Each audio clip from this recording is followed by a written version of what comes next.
I rise to offer a perspective on the bill that is before us.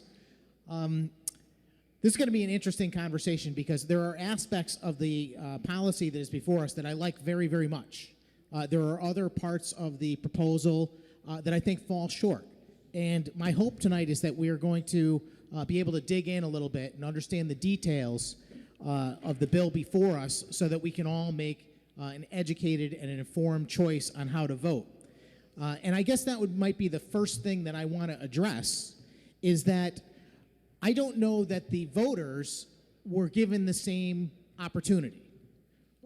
What happened is the process for adopting a constitutional amendment in Connecticut is a long and involved one, where the legislature has to bring up a proposal in committee. Then it has to be voted out of the legislature by at least a simple majority vote, in which case it would have to be brought back in a following legislature, and that's what the process we've gone through here.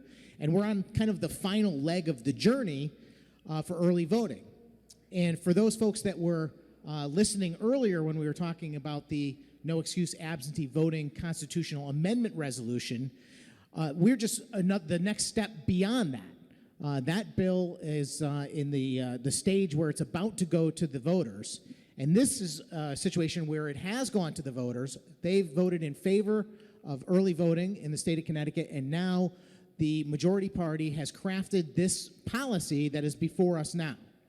And much like my concerns in the previous conversation, I would say that the glaring issue is that this is not a bipartisan product. I know that the good chairman of the GAE committee mentioned a moment ago that there is great work that are done in elections on a local level on a bipartisan basis, and I couldn't agree more. But that's not what's happening here. We are not working on this policy together.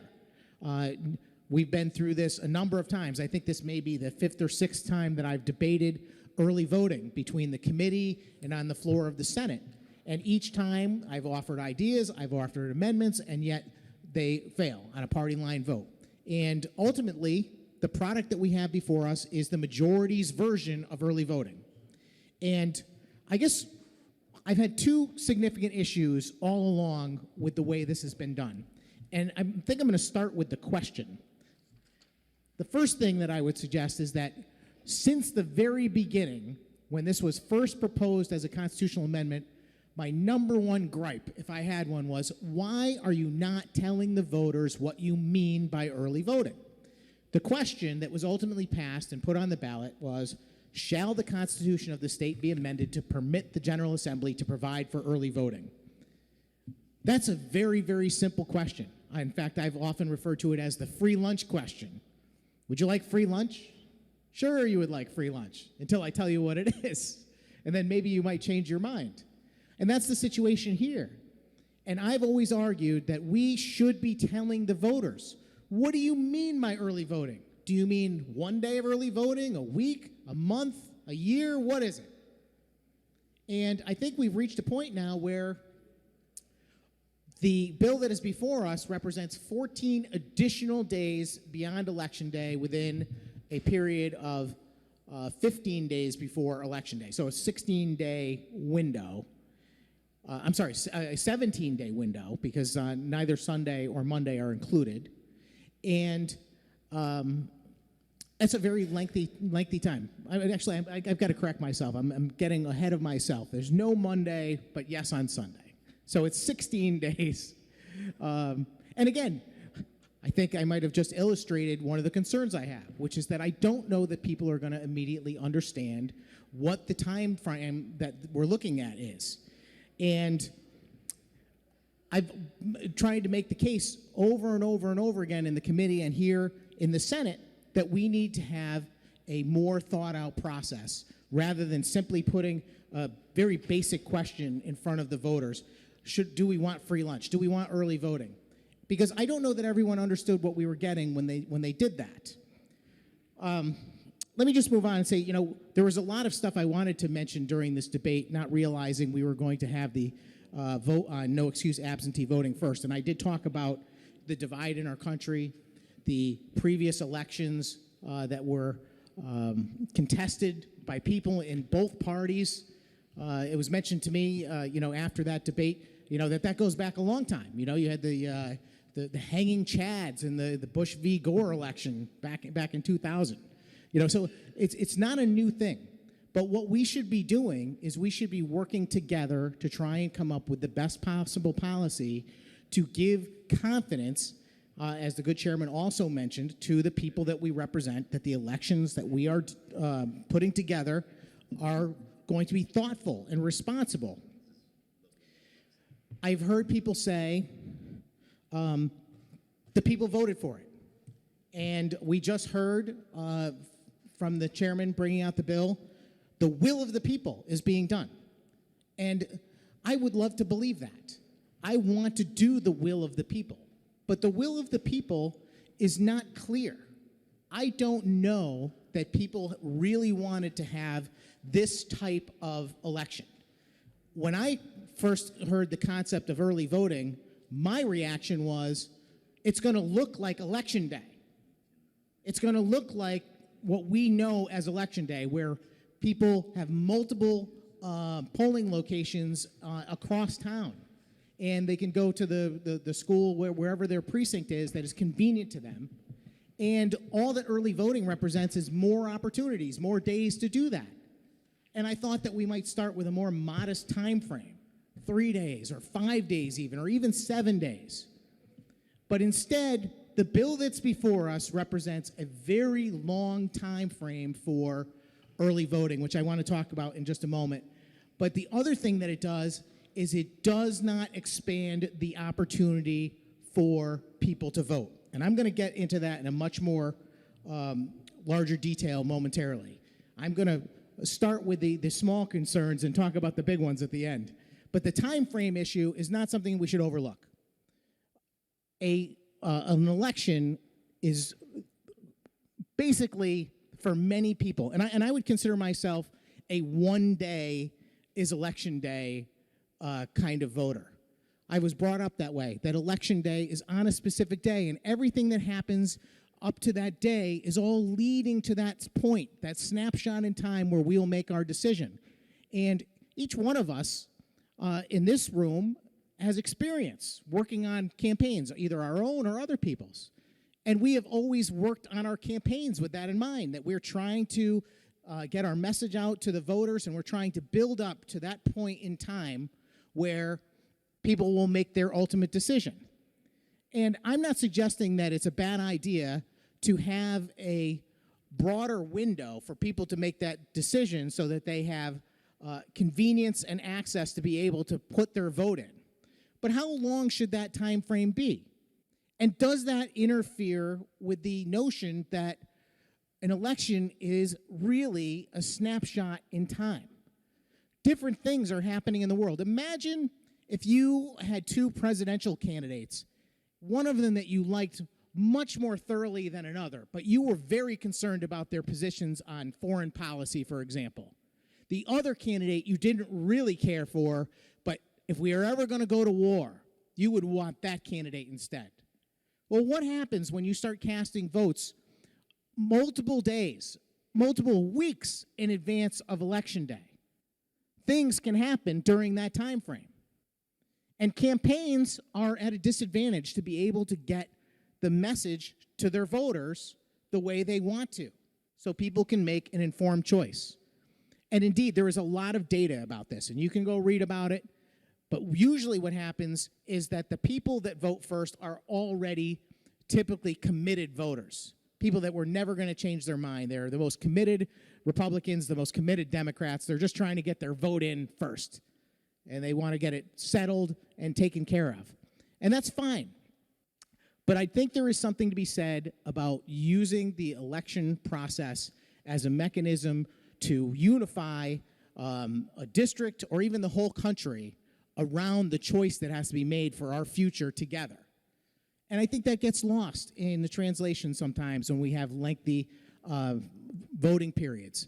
And indeed, research tells us that quite a few states that have begun with early voting for long periods of time have actually shortened their time frame because they had less turnout and not more, because the level of excitement is not there like it was. So that's all I'm going to say about the time frame, is that it's worth a thought to understand the dynamic of how we make our choices and whether it's really truly advisable to open up a large window and effectively limit the amount of information that voters have about candidates before they get to make their choice. I also want to just make a quick statement about how this vote is perceived in the world. Because I will tell you, one of the great frustrations I have serving as the ranking member, which is like effectively the minority party's chairman on the committee that deals with elections, is that I have the job of coming out here and making the case either in favor or against the bills that come up through our committee. And in the case of early voting, and also no excuse absentee voting, since we're also talking about that today, I have never once said that I'm opposed to either policy. I've always said that I'm in favor of both policies, assuming they are done in a bipartisan fashion and there are thoughtful provisions associated with those policies. But unfortunately, that has not happened. As I illustrated earlier in the previous debate, the ideas that come from the minority are often ignored. And as a result, there is very little bipartisan work that has found its way into the bill that is before us. And that's a great frustration, because I want to vote for the end product. I want to vote to increase the access for voters in my district and across the state of Connecticut. I want to do that. I'm very much in favor of the no excuse absentee voting provision that we talked about earlier, but I don't want to do it without safety measures in place. And that's where we are here. And trust me, this may not be as enlightening right this minute, but stick with me for a few minutes, because we're going to talk about some of those concerns I have, and we're going to have a chance to fix them. And we'll see just what happens. But let me just say that the press needs to get it right. And they need to get it right that myself and some of my fellow Republicans, which may not support this bill in the end and didn't support the other one earlier, we're not standing in the way of progress. We're not standing in the way of voters' access. What we are doing is we're standing for good policy and for doing it the right way. And there's just too little of that in this place. There's too much of making things into a soundbite or a title of a bill. Those things are less important than doing the right thing, coming up with the right policy, to be thoughtful about what we're doing and what its real impact is going to be actually does matter. And I care deeply about that. I spend hours going through these bills, reading every word and trying to understand how it's going to be interpreted out in the real world. And that's important. And I don't like it when I see people inside and outside this building in the political realm mischaracterize other people's votes. The CT Dems tweeted just the other day, Republicans are opposed to early voting. And that's just not true. Every time early voting has come before this chamber or the committee, we have put forward our proposal for early voting. Every time. Now, I just got through saying that I'm a one-day voting kind of guy. But I'm also interested in working together. I'm trying. I'm putting my best foot forward and saying we should offer our own alternative. We should try and find a way to work together to come up with the best possible compromise. And I've done that over and over and over again. And I can't tell you what it's like, if you're watching this, to serve in a minority and have that be ignored over and over and over again, because the majority has no reason at all to bother to even care. And quite often, sadly, it works out that way. So we talked about the ballot question and how the ballot question really should have told the voters that it was going to be 14 days. And just between me and everyone listening in these four walls, I didn't even know it was going to be 14 days until earlier this year. That's when I found out, even though we've debated this numerous times. Because the majority wasn't telling anyone. We'll figure it out down the road. That's no way to make a policy, in my mind.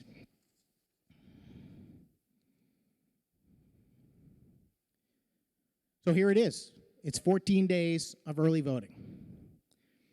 But I want to talk about the two things that are most important. And if you were waiting for me to get to the meat of the subject to find out what's to like or not to like about this bill, I'm about to tell you.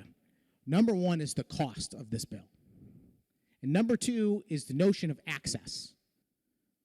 As I mentioned earlier today, the battle between the majority and minority often falls along the notion of the majority wanting to increase access while the minority is trying desperately to maintain the integrity and security and confidence in the election. And that's where we can't seem to get together sometimes. Well, I have news for everyone. This bill doesn't do anything for access at all. I will acknowledge that I prefer early voting far more than I like absentee voting, much like Senator Looney does, I quoted him earlier, because in-person voting is at least in-person voting, whereas absentee voting has proven to be much less reliable. So I am very much in favor of shifting our voting scheme more in favor of in-person voting, even if that means early voting. But this bill doesn't really get to access. And we're going to talk about that as we go through the bill. And I do have some questions, Madam President.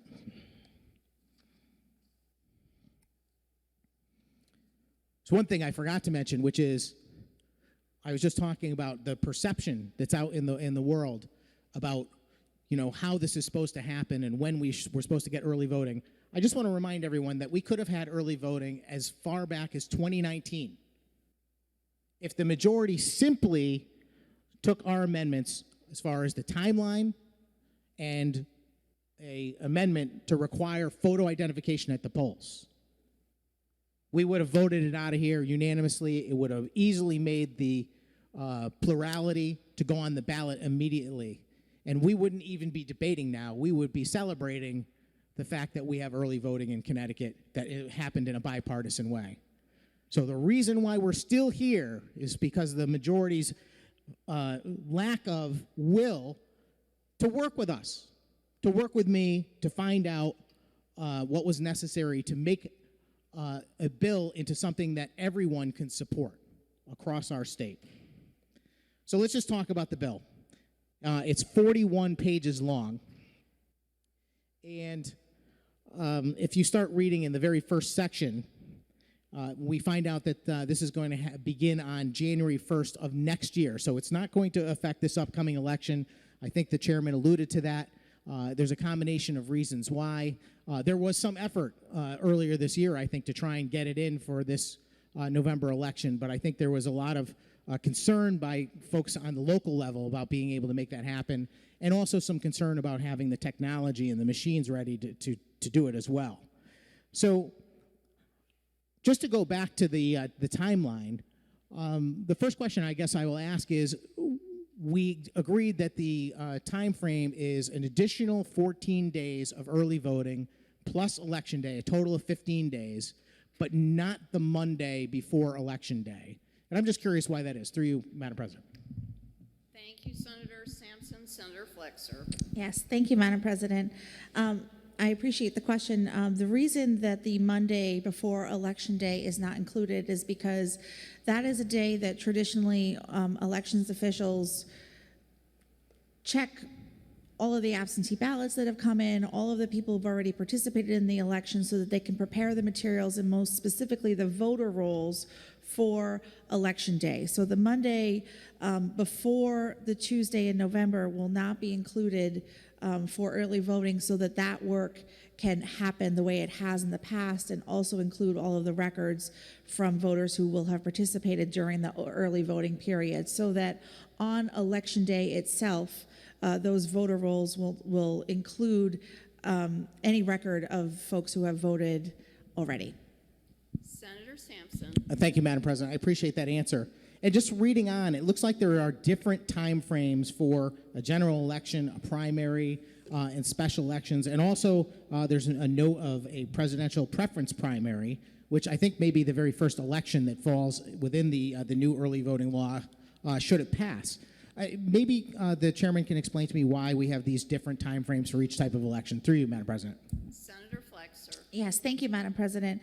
Madam President, the different timeframes are laid out due to the different level of participation that we see for these different kinds of elections. And so starting out, the general elections are going to have 14 days of early voting. Again, the national average is somewhere between 21 and 22 days of early voting, so we thought that 14 was an appropriate spot to start with in terms of making sure we had broad access to early voting for the general elections. The time frame for traditional primaries will be 7 days of early voting. Again, we thought that time frame was reflective of the participation in primaries, and frankly also trying to recognize the balance for our election officials and the work that they have to put in. So the 7-day time frame is set up for primaries, and then the 4-day time frame is for special elections, and as the good senator mentioned,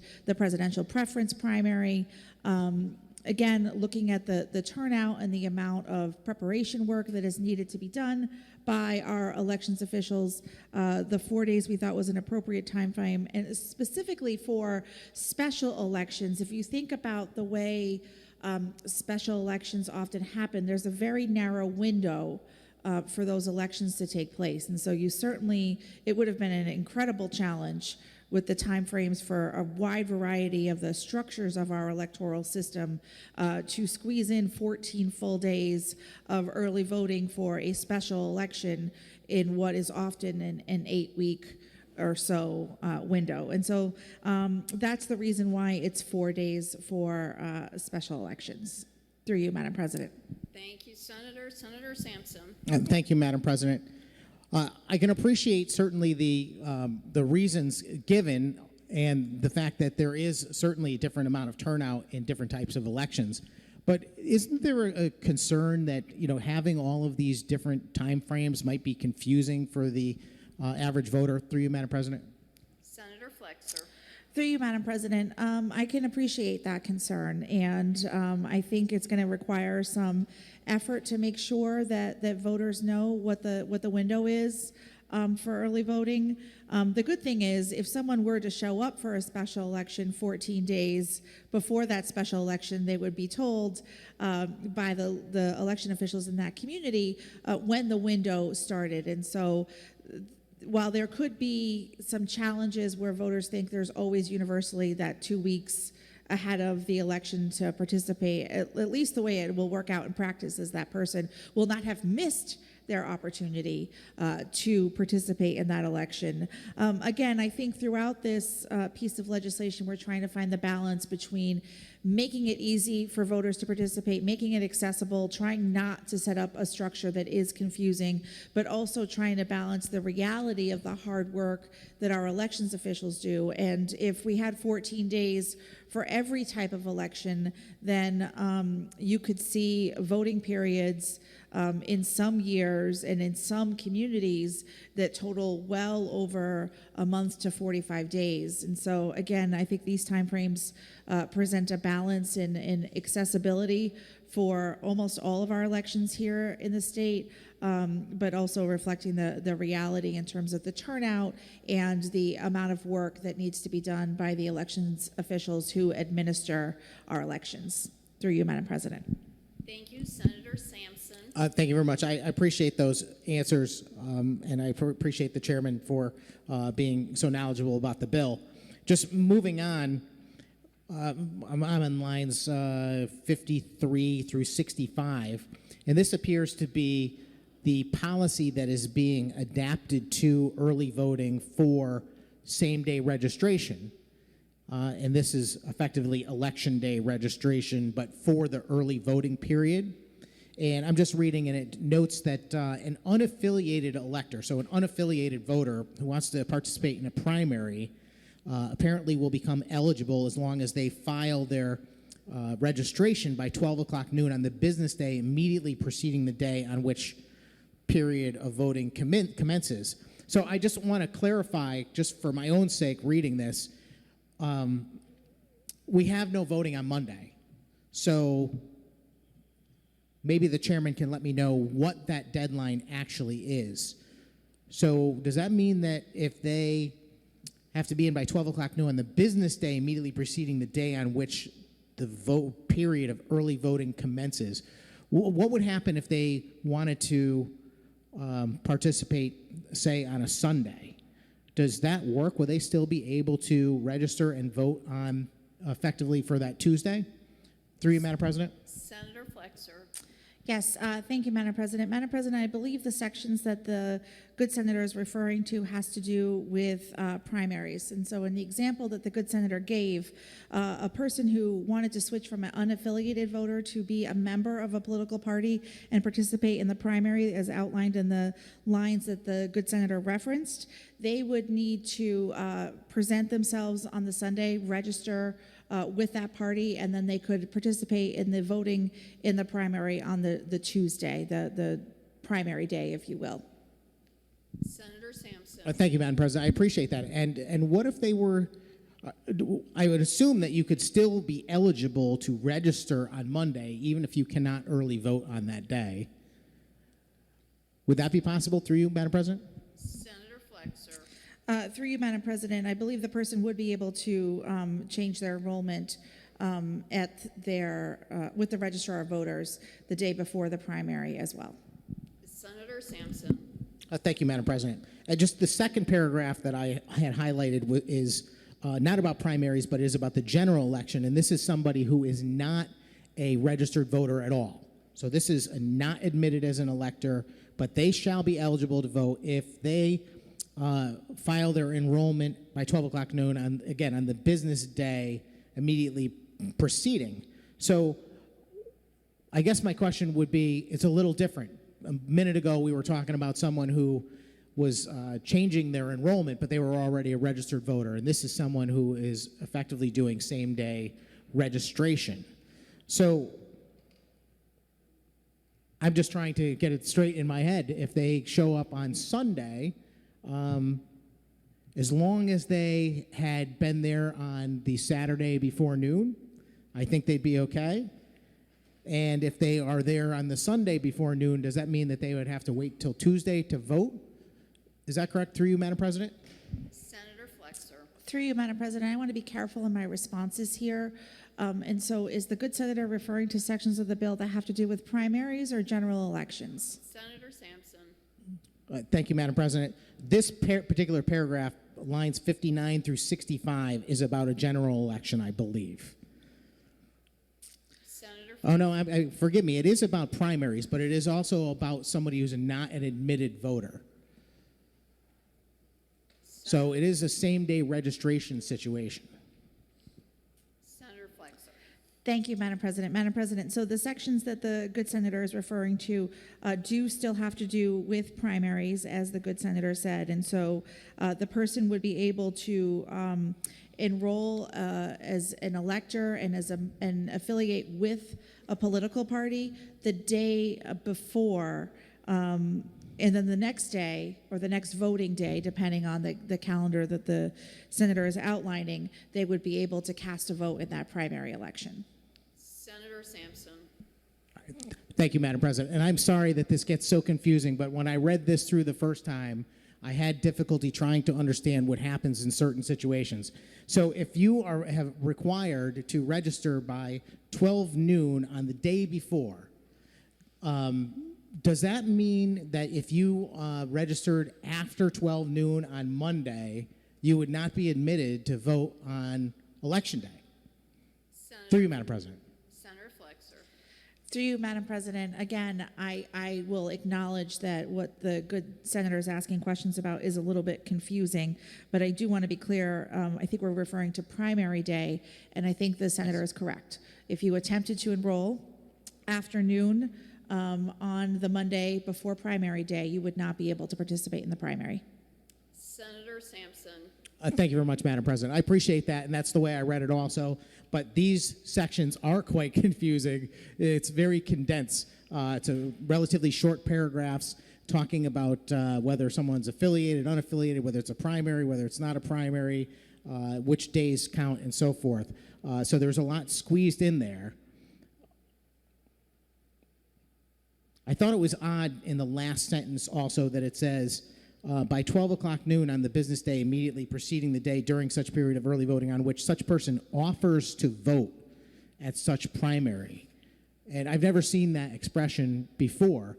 Is there something different about offering to vote than actually voting through you, Madam President? Senator Flexer. Thank you, Madam President. Madam President, through you, the use of the word offer certainly did not come explicitly from me or any of the other folks who worked on this legislation. So I think the phrase offers to vote is something that was written by the wonderful attorneys in the Legislative Commissioner's Office. And so I would assume that they use that phrase to provide as much clarity as possible.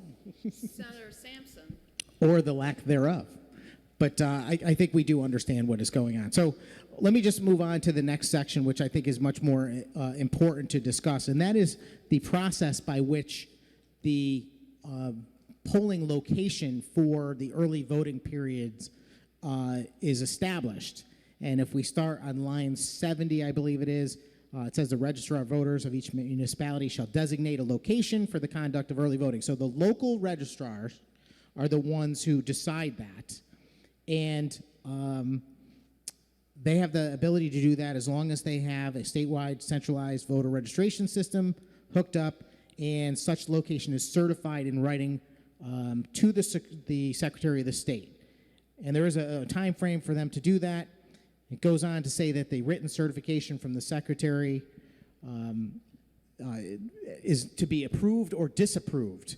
And I'm on line 85/86. It says the Secretary shall approve or disapprove such written certification.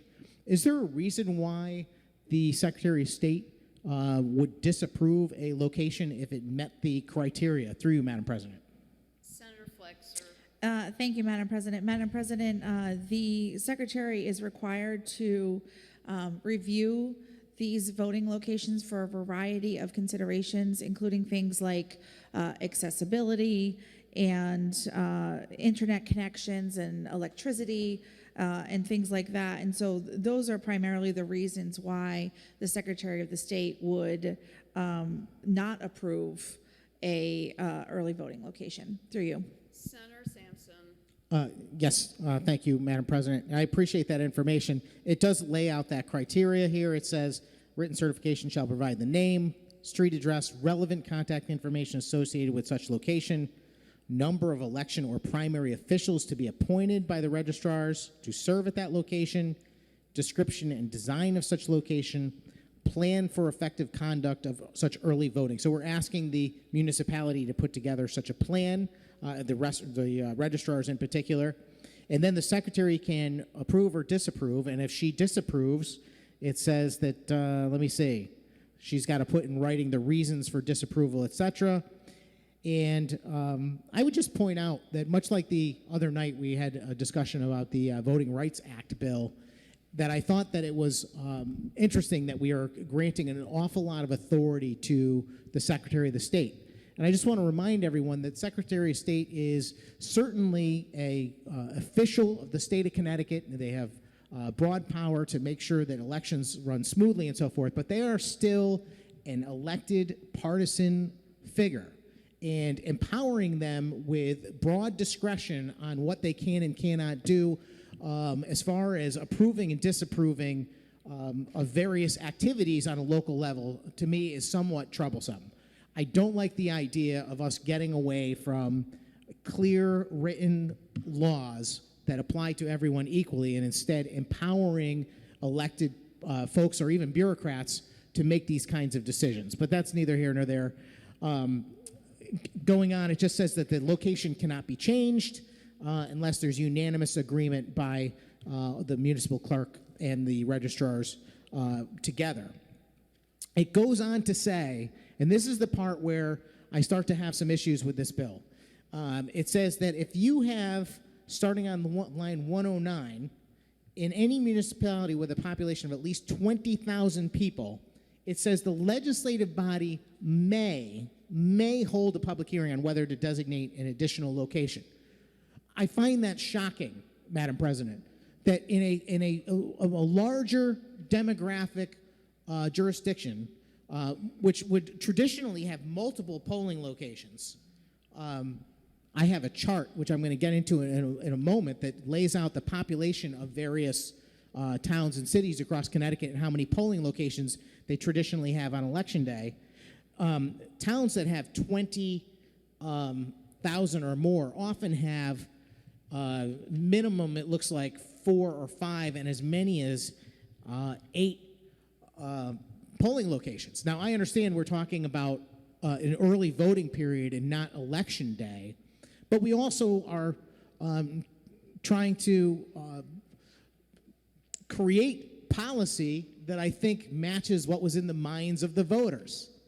You know, I go back to my opening statement, which was, you know, everyone's saying, well, this is the will of the people. This is what the people voted for. Well, I don't know that the people voted for having far fewer locations to vote at, granted a longer period of time. But maybe the chairman can tell me why we left this at a May. Why are we leaving it up to a small town all the way up to our largest cities to make a determination on their own whether or not they're going to provide additional locations for early voting? Through you, Madam President. Senator Fleck, sir. Thank you, Madam President. Madam President, the proposal that's laid out here before us allows for the leaders of a community above 20,000 to potentially have an additional location of early voting. And I would say just more broadly, the sections that we're talking about, what's laid out here is really built upon our existing statutes that have had in place for more than a decade Election Day registration. And so under current law, Election Day registration locations are set in each municipality. They are often different than polling places. They're frequently, in most communities, at town halls. And so the statute that's laid out here attempts to replicate much of that, but it also attempts to expand that. I think there has been some recognition in some communities, particularly communities that have more than 20,000 people, that an additional location of Election Day registration would have been helpful in some communities. And so the process that's laid out here has built on that experience. And so we are attempting to ensure that larger communities, and I would argue at least where I live, a town of 20,000 is a larger community, that they may want to have an additional early voting location. And so there's a process laid out here for the leaders and all of the people in that community to come together and decide whether or not they should be a community that has an additional early voting location. Perhaps some communities might want to have more than one or more than two. But this process is laid out here to allow for that, and I think it really builds on the experience that we've had with Election Day registration and making sure that early voting can be accessible, especially in communities with larger populations that may want to have more than one location. Thank you, Senator Sampson. Thank you very much, Madam President. I appreciate that answer, although I think it begs the question, who's going to be paying for additional locations? And as a result of the answer to that question, I think we find out why it's listed as a May, and I think that's something where the pieces didn't quite come together on this bill, in my opinion, because as I mentioned from the outset, I think most people's view of early voting was going to be additional days that look like voting, like Election Day. And this is not looking like election days or an election with additional voting days. It's looking like the situation we have now, which is you can vote on Election Day, and if you wanted to vote early, you can do so by absentee ballot, and you can do it in person by walking into the town hall. I don't see any real difference. In fact, our current law says 45 days. You can vote by absentee in advance of an election. You can walk into town hall to do that. This bill effectively says you can vote early, and effectively that's going to end up in a different bin than if you vote by absentee, but it's the same thing. And in fact, the process almost mirrors it, and yet we are not requiring towns, even large towns and large cities, to have more than one polling location. And trust me when I tell you, Madam President, my concern here is, I don't want to end up in the middle of this, because my argument would have been, do less days, make more access. That's what I would have said. But instead, the headline here is 14 days of early voting, but we're not giving the tools necessary to actually have 14 days of early voting, because we're saying right to these towns up front, look, there's not a lot of money here for this, so if you're going to want to have more than one polling location in Bridgeport, which normally, by the way, according to my chart, has 25 polling locations on Election Day, not one and not maybe another one. They have 25 locations. I think New Haven has 30. This says you get one, and if you want, you can have a hearing to add more. Do you really think these towns are going to want to dip into their own budgets to actually run more polling locations? I don't think they are. And I think that the folks that wrote this bill know that too. So to me, that's a big concern. Now, I recognize, as I mentioned, I'm trying to be as fair as possible, that this is early voting. It's not Election Day. The traffic is probably not as significant. But there's a lot of other things that go on in these cities. I want to just remind people. You know, people are used to voting in a certain location. And when you tell them you're going to have early voting, their expectation is going to be that they get to vote where they normally vote. Here, we're upending that, because they're certainly not going to pay to put 25 polling locations in Bridgeport, or 30 in New Haven, or 24 in Hartford, or 24 in Waterbury, and so on and on and on, or even Bristol. I'm looking at my colleague, Senator Martin, over there. 9 polling locations. Because that's 9 polling locations in a city like Bristol means how many people to staff all that? On the next page of the bill I was going to get to, it talks about how we're going to train people and we're going to come up with moderators, and there is a lot here. And it's going to cost a lot. It's certainly going to cost a lot to do it right. And just doubling down on that, let me just bring up the fiscal note that we have before us. I love the way they did this. It says, this bill would result in significant ongoing labor costs to the state and municipalities. Yeah. Then it goes on to say, the bill makes no mention of labor costs. It is assumed by default to fall to the municipalities.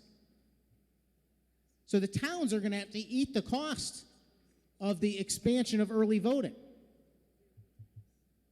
And even if there is some money in this budget that's supposed to go to the towns for this, what happens in the out years? I mean, can we legitimately rely on the state of Connecticut to continue to fund the towns to have more polling locations for 14 days of additional voting? I'll also point out that the bill isn't just about days, it's all about hours too. Because within this bill, it says that those polling locations, whether it's just one at Town Hall, have to be manned for a certain number of hours every day. And I think it's till 6 p.m. It's 10 a.m. to 6 p.m., and maybe the chairman can set me straight on the exact hours, but I seem to recall it's 10 a.m. to 6 p.m. most days, but I think there might be 2 days where they have to be there longer. Is it 6 a.m. to 8 p.m. or 8 a.m. to 8 p.m.? Through you, Madam President. Senator Flexer. Through you, Madam President, it's 8 a.m. to 8 p.m. Senator Sampson. Yeah, thank you, Madam President. I appreciate that answer. So even in a town that is not going to have an additional polling location, even a small town, chances are they're going to have to pay some kind of overtime to their staff. And I really find it hard to believe that even that this is limited to early voting, that large cities are going to get away with not having multiple polling locations. Otherwise, this bill is useless. It really doesn't do anything. If you leave it up to Bridgeport or New Haven or any other major city or even medium-sized city like a Vernon or a Southington or something like that, you tell them they got to pay for their additional polling locations, including the moderators and the overtime and everybody involved, they're just not going to do it. And they're certainly not going to do it in a way that is helpful. Because there's one other thing I want to add. Not only are people used to going to vote at their normal location, and we're going to tell them, no, you've got to go to a centralized location to vote, it's going to create confusion. The number of days causes confusion. But also, what if they don't drive? I know that in some of our cities, there are huge populations of people that don't drive. What about those people? They're going to walk from whatever street they live on in New Haven, to get to a centralized location. Or maybe if they're lucky, the town will decide to have, an additional one or two. I just don't see these cities doing this. And to me, this is a frustration because this bill has promise. If we were going to do early voting as I would have imagined it, we would have done it the right way. We would have included polls that were actually open in all of the same locations for a shorter period of time, but still expanded early voting to include the weekend maybe, to accommodate people to give more access. Here, we're giving 14 days. We're asking the people that work in these towns, the registrars and the clerks and everybody else, all the volunteers and everybody else that gets money, we're asking them to work extraordinary hours. I know the registrars that were, have been in office for some period of time or are used to, dealing with one crazy election day, they're probably not counting on the fact that their job just changed dramatically with this bill. In fact, Madam President, I'm going to use this opportunity to call the first of my amendments. And basically what I'm proposing here is that instead of doing this 14 days within 15 days of early voting and requiring the towns to subsidize all of the manpower and everything else for it and leaving it up to them how they're going to pay for it, I believe that we ought to limit the time frame to something much more reasonable and also not require the towns to alter their hours to this expanded group of hours, which will ultimately fall to the taxpayers in the towns where this happens. And that amendment is LCO 7878. I asked the clerk if he can call it, and I might be able to summarize. Mr. Clerk. LCO number 7878, Senate Amendment A. Senator Sampson. Thank you, Madam President. This amendment is very straightforward. Instead of having 14 days of early voting in addition to Election Day, total 15 days, this is 3 days of early voting within 5 days. So same situation, no voting on Monday. That's the catch-up day for the town officials to get the election sorted out. And it's a total of 4 voting days, 3 additional early days plus Election Day. And we are not requiring the towns to modify their hours. So if they're open, whatever hours they're open, and I recognize that some small towns might not even be open on Friday, et cetera, et cetera. If you're going to do early voting, I don't think it's fair to put it on the towns. I don't believe that's fair. And this amendment solves that problem.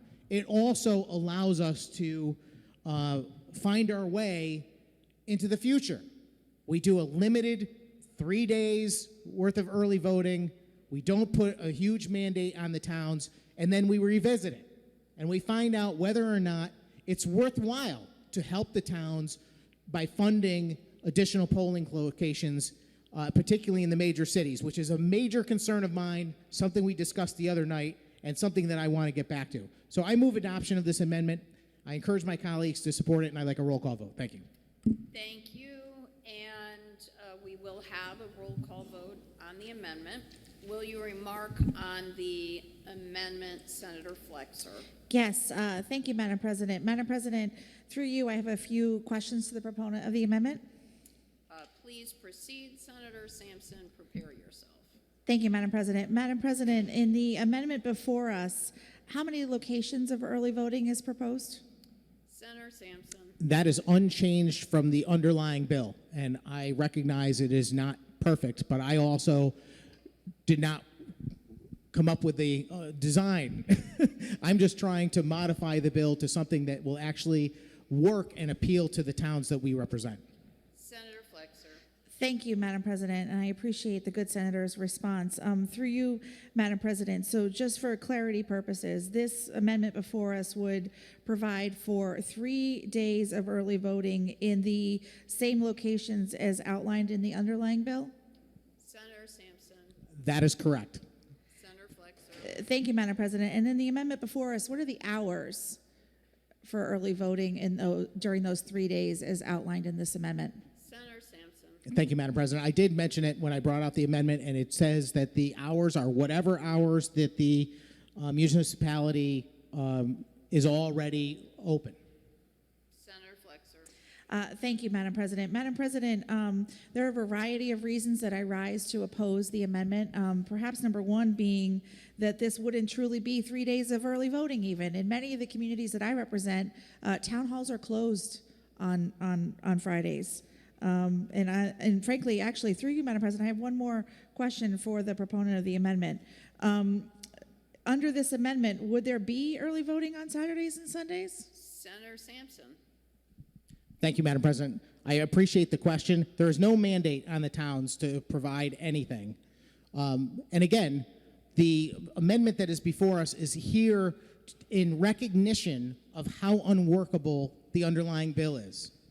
You're providing for 14 days, but not funding the towns in a way to allow them to actually be able to provide the early voting as conceived in the bill. I don't think it's fair. I think every one of us would have a hard time voting for such a mandate on the towns that we represent. And this amendment is an attempt to roll out early voting in a modest way without creating a huge mandate on the towns and allowing us to experiment so that we can expand it in the future. Through you, Madam President. Senator Flexer. Thank you, Madam President. Madam President, under this amendment, what would the hours of early voting be on a Sunday? Senator Sampson. Thank you, Madam President. It would be whatever hours the municipality decides to be open for to accommodate early voting. There is no mandate in the bill. Senator Flexer. Thank you, Madam President. Madam President, what hours for early voting would there be on a Saturday? Senator Sampson. Thank you, Madam President. I couldn't be more clear than I was a moment ago. There is no mandate on the towns. This amendment is designed to allow towns to decide how to accommodate their residents, and I imagine they will make choices based on the needs and desires of their residents. That's what town governments do. Through you, Madam President.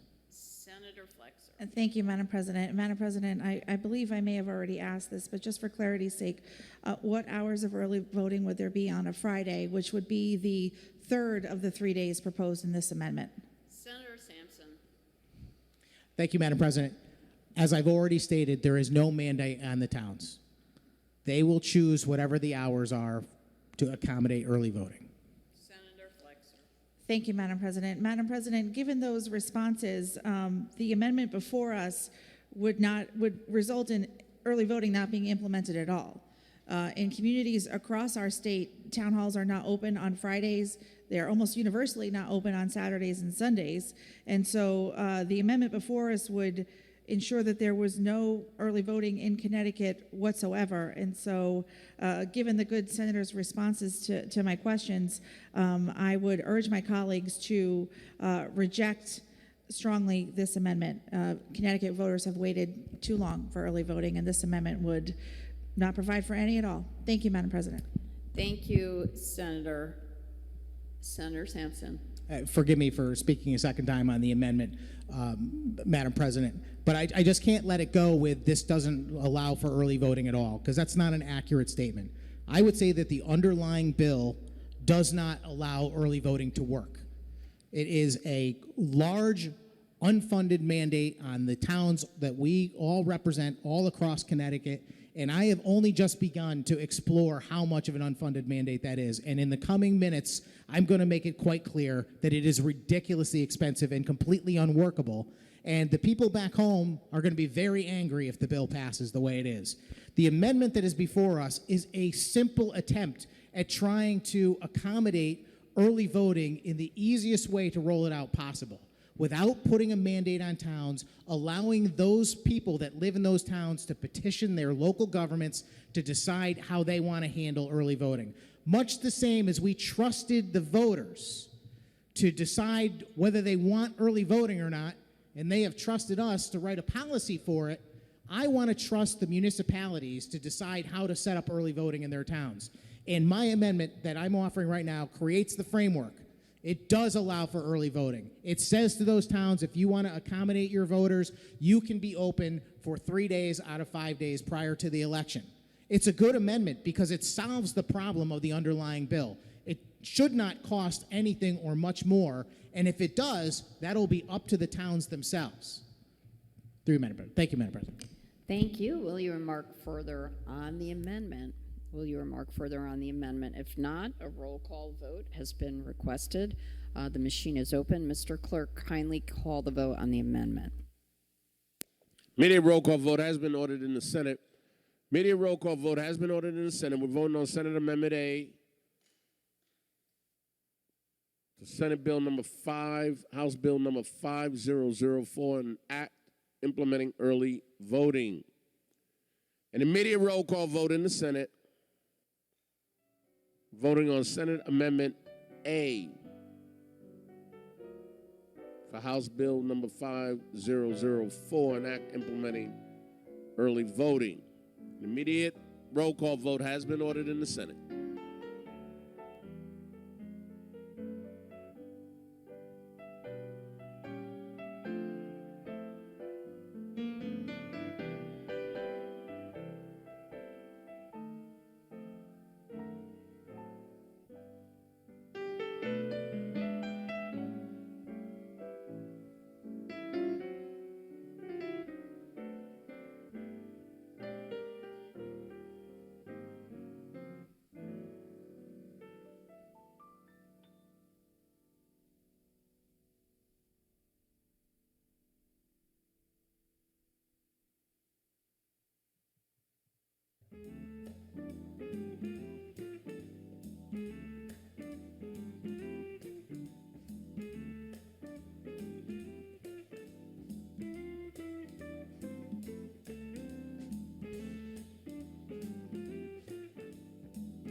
Senate Amendment A, total number voting 34, total voting yea 11, total voting nay 23, absent not voting 2.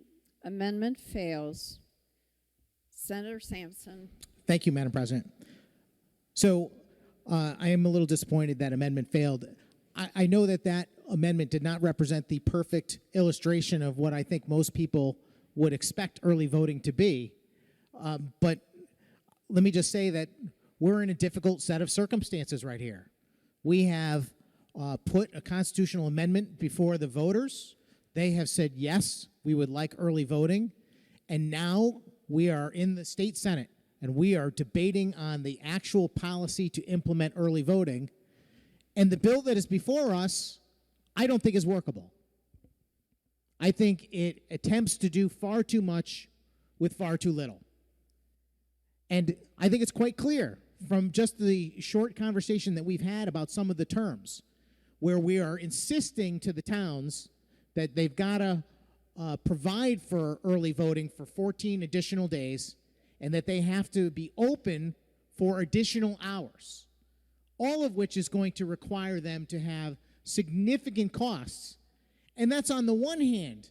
So here we are lamenting the cost of what is in the bill, and on the other hand, what's not in the bill, which is real early voting, which is actually accommodating people who live in New Haven who don't drive.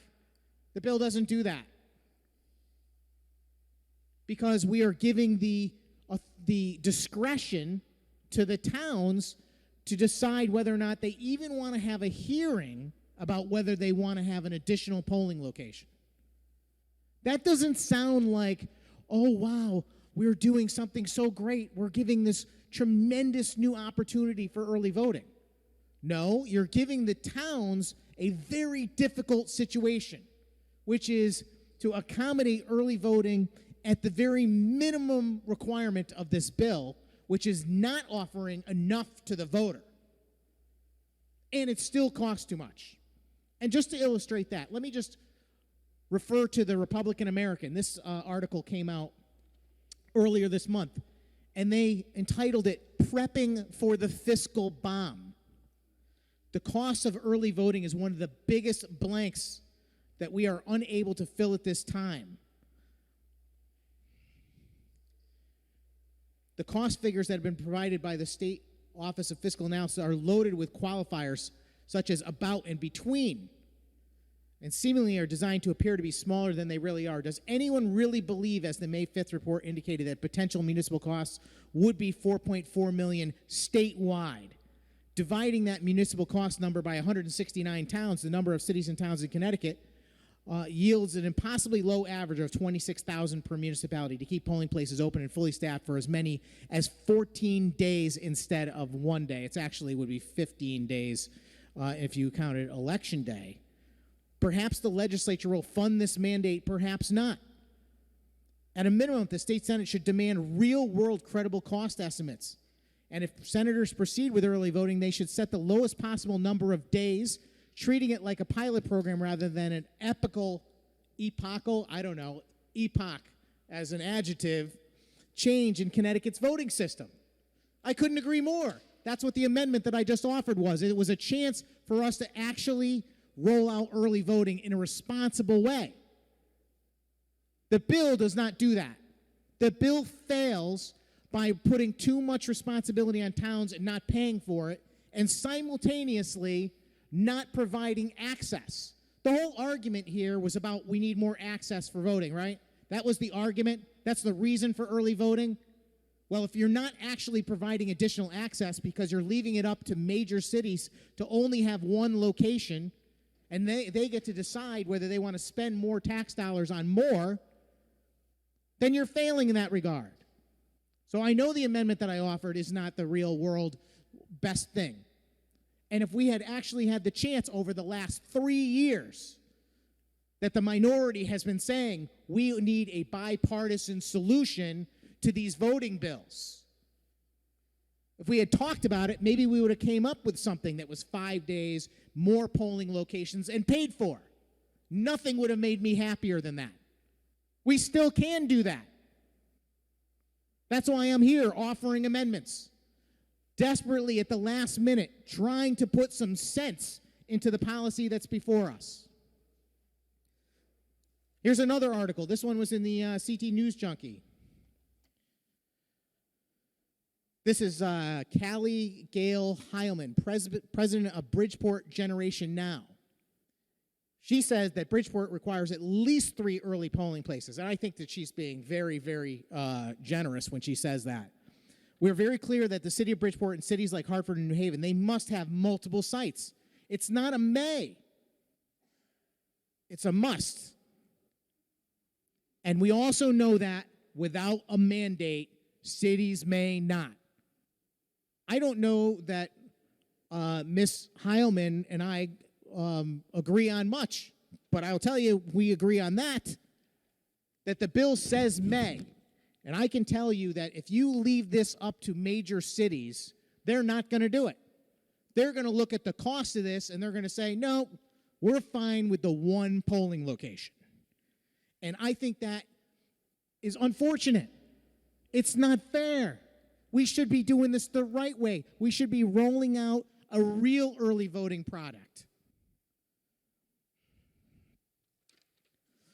As a matter of fact, Madam President, I'll make another attempt to improve upon this bill, to get it to a point where it's something that maybe we can get everyone to vote for it, to make people proud of what we've accomplished. So I have another amendment. This one is LCO 8963. I ask that the clerk call it, and I'd be allowed to summarize. Mr. Clerk.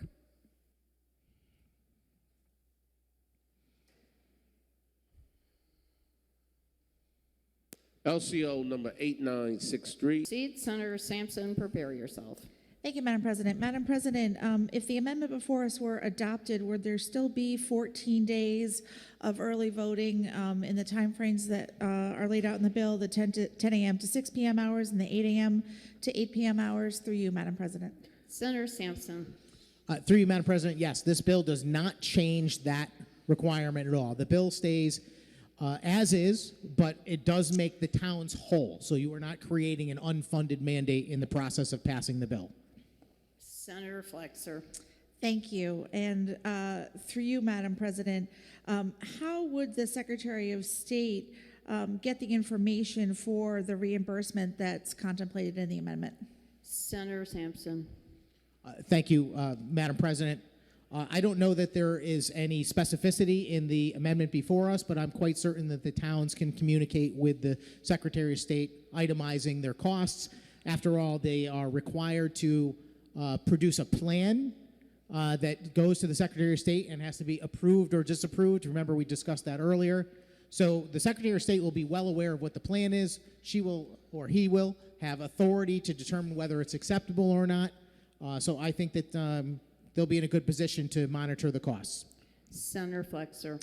Thank you. Madam President, I appreciate the sentiment with which this amendment is being offered, and I certainly recognize that there are a substantial number of senators who are introducing this amendment, and I would just urge my colleagues, unfortunately, to reject this amendment, but I would like to give my colleagues comfort in saying that the Secretary of State's office is working to ensure that there are resources to support municipalities as the implementation of early voting moves forward. Hopefully, after passage of this bill this evening, the Secretary of State's office hopes to create a program that will support municipalities and support the costs that will be incurred through conducting early voting. And so, again, while I do appreciate the sentiment, I would urge my colleagues to reject this particular amendment this evening on this bill,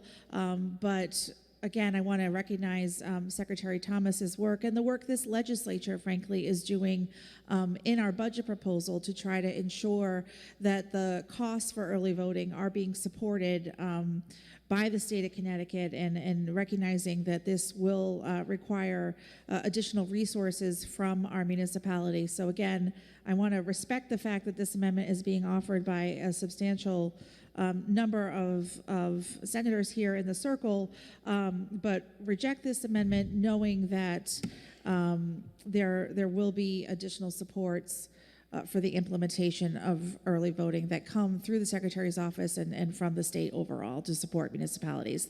Thank you, Madam President. Thank you, Senator Flexer. Will you remark further on the amendment?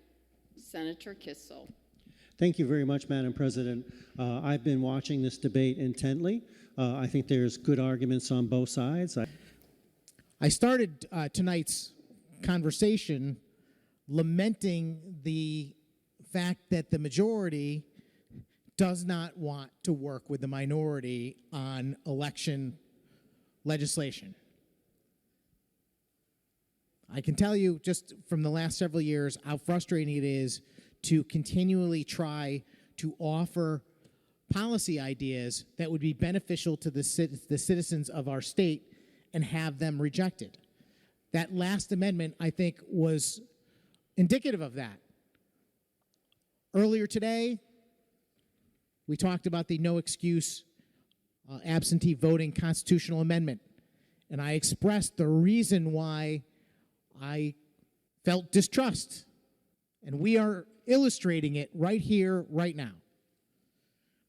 I think it's quite clear that the bill before us has some shortcomings.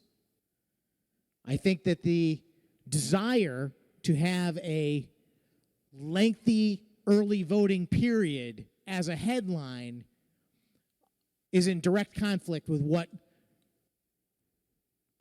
the bill actually is able to achieve.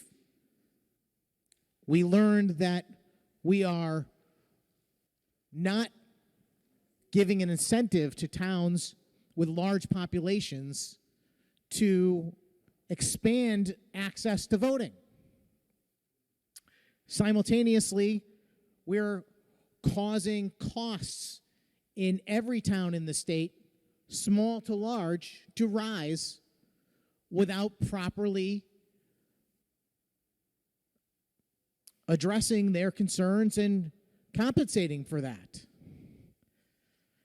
So I'm left here trying to figure out what I can do to address the problems in the bill by offering amendment after amendment, as I have in the past, looking for something we can find common ground on. I thought we would find common ground on the notion that if we're going to put a mandate on towns to accommodate 14 days of early voting and expanded hours for the people that work there, the great professionals, as they were described early on, they are indeed great professionals. And we owe them a responsibility of giving them a complete policy that is workable and that they don't have to scramble trying to find staff, trying to figure out some of the confusing language in this bill. I don't know that we're going to get to all of the confusing language in this bill. There are a number of things that I wanted to ask about. In fact, I'm going to take a mini segue into that, and then we're going to get back into the notion of the cost of this bill versus the access that it provides or does not. Because to me, that's the central part of this argument. Madam President, a question through you. Please frame your question, sir. Reading, I don't know what section this is. Forgive me. It's on lines 227 through 242. And I believe it's still in section 2 of the bill. But anyway, those lines discuss the 75-foot rule.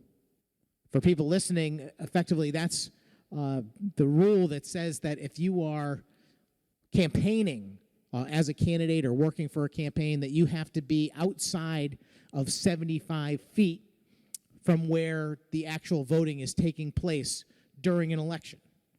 And obviously, this gets complicated when you start to engage in different types of voting in a place where other business is taking place. And I suspect, certainly in many of our small towns and maybe even larger cities, if you're going to have the early voting taking place in a town hall, you might have a lot of interesting questions. And I was just thinking of some different possibilities about what might happen at the counter, effectively, of the municipal clerk with regard to the 75-foot rule, with people coming in wearing campaign paraphernalia. And remember now, this is not just for one day. It's for the entire early voting period. You could end up with these complications. And then someone asked me this question I thought was a very good question. It says, what if the candidate works in town hall?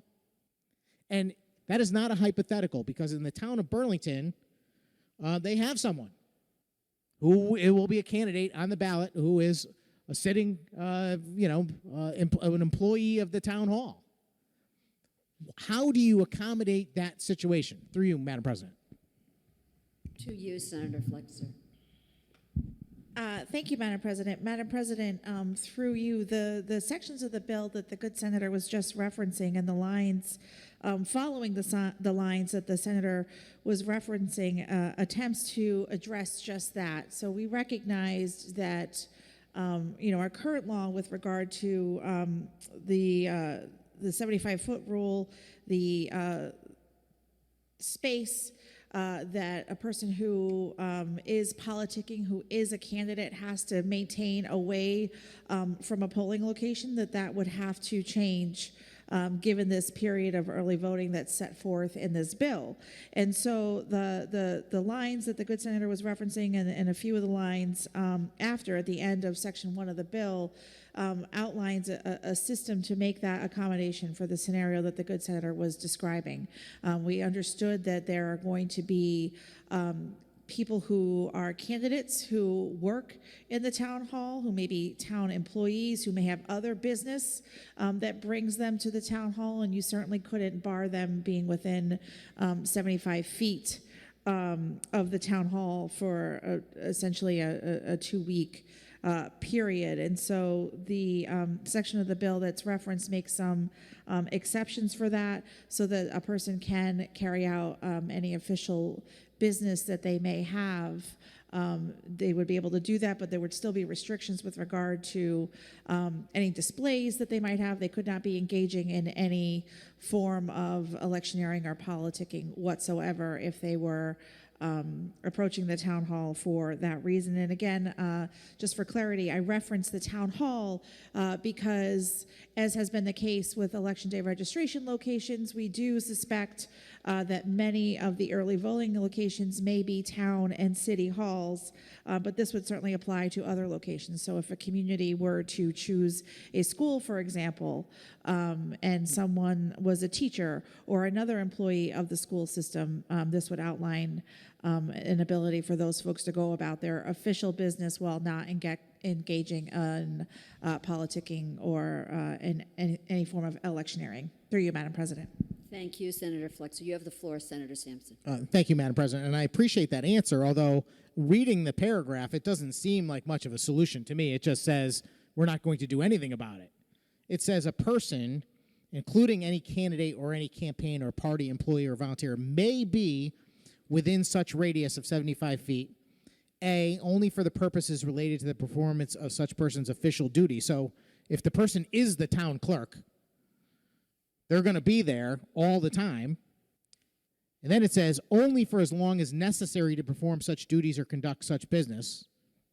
And clearly, if you're talking about someone who is an employee, they've got to work there, provided such person is not engaged in any conduct described in subdivision 1, which is, I think it has to do with the actual campaigning. So I do get that there is some attempt to tell people that you can't campaign, but I do think it's very interesting that we're going to end up in a situation where actual candidates may be in direct contact with voters, even the person casting the vote on accepting the ballot may be a candidate. And I think that's really troubling that there's not a better solution for that. So I wanted to take an aside on that. There are a number of questions in this bill. And again, it's 41 pages long. And I'm just kind of going through my notes. I figured I would answer all those questions before we get back to the meat of the debate and the potential for us to find some bipartisan solutions. I'm on page 16, line 484, and this is not the first time this shows up. There is a number of times in this bill where it says that, in this case, we're talking about retaining and storing same-day registrations. And it says that the registrars shall transport and to securely store such ballots as near a manner as possible to that for the retention and secure storage of absentee ballots. And I'm just curious if the good chairman will let me know what it means to say as near as a manner possible. Through you, Madam President. To you, Senator Flexer. Thank you, Madam President. Madam President, the section that the good senator references has to do with the storage of ballots. And so what's outlined here in this legislation is a system for the storage of early voting ballots that would mirror the system that exists right now for the storage of absentee ballots. And so when the good senator references the line, if such manner is not practicable, that would be, for example, if right now a community stores its absentee ballots in a filing cabinet in their vault, and perhaps that has been sufficient space, maybe not in 2020. Maybe one drawer was enough to store the absentee ballots, but because there's more participation of voters in early voting, perhaps they're going to have to use the filing cabinet that they've traditionally used for absentee ballots in the past, and they may have to use another filing cabinet, add additional space. And so this line in the bill is an effort to encourage that storage system to be as close as possible to the existing storage system for absentee ballots in a given community, while recognizing that there may be a higher volume and so more space may be necessary. Thank you, Madam President. Thank you, Senator Flexer. You have the floor, Senator Sampson. Thank you, Madam President. I appreciate that answer. And the reason why I bring it up is just because I want to draw attention to just how complex this process may become. We are all already asking a lot of the great professionals that work in our municipal governments and handle elections, registrars and municipal clerks and so forth, and all of the people, of course, that they will hire to help with the election process. And I have some concerns about making sure that we are protecting the care, custody, and control of the ballots, of course. And when I saw this language that says as near a manner as possible, it just struck me that it ought to be the same exact process. And I wonder if there is any potential there to fail to live up to some of the requirements that we have for absentee ballots. For example, I know that the registrars, when they deal with absentee ballots, they have to sign an affidavit that they submit to the Secretary of State that indicates how those ballots were cared for and maintained and preserved and protected from any sort of interference. And I'm just curious, is that process going to be included for early voting ballots as well, through you, Madam President? To you, Senator Flexer. Thank you, Madam President. Madam President, I apologize. Could the good senator rephrase that question? I'm not sure I understood the totality of it. To you, Senator Sampson, if you could please rephrase. Yes, thank you, Madam President. I'm just wondering if the as nearly as possible would require the same level of security for early voting ballots as absentee ballots, including any affidavits that might be required to go to the Secretary of the State affirming that the ballots were secured in a certain way. Thank you, sir. Yes, Senator Flexer, you have the floor, madam.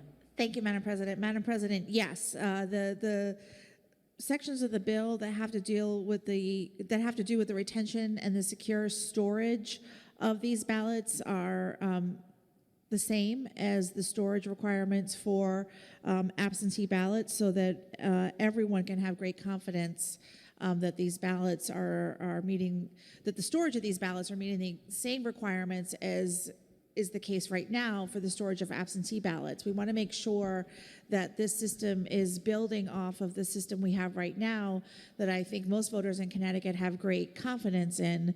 And so what's outlined here is that the storage of ballots that are cast during the early voting period would be stored in the same secure way that we use right now for the storage of absentee ballots.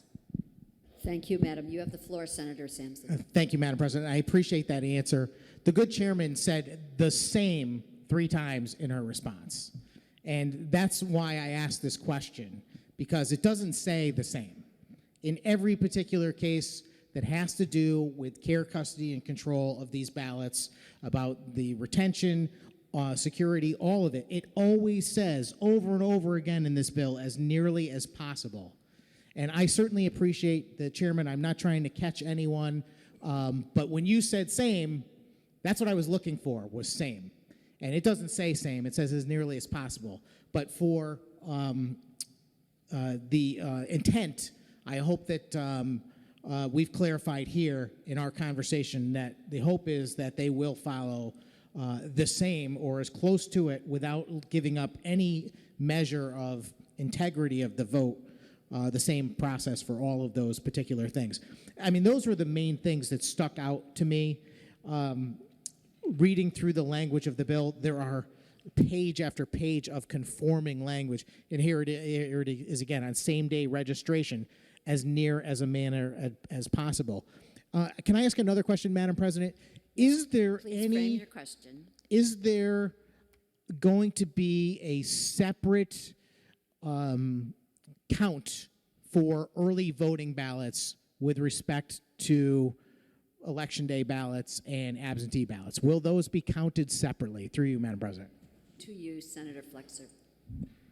Thank you, Madam President. Madam President, the bill before us today does not direct for how the counting of the ballots will be conducted. As we talked about earlier in the debate, communities have different structures in terms of the number of polling places, the number of districts.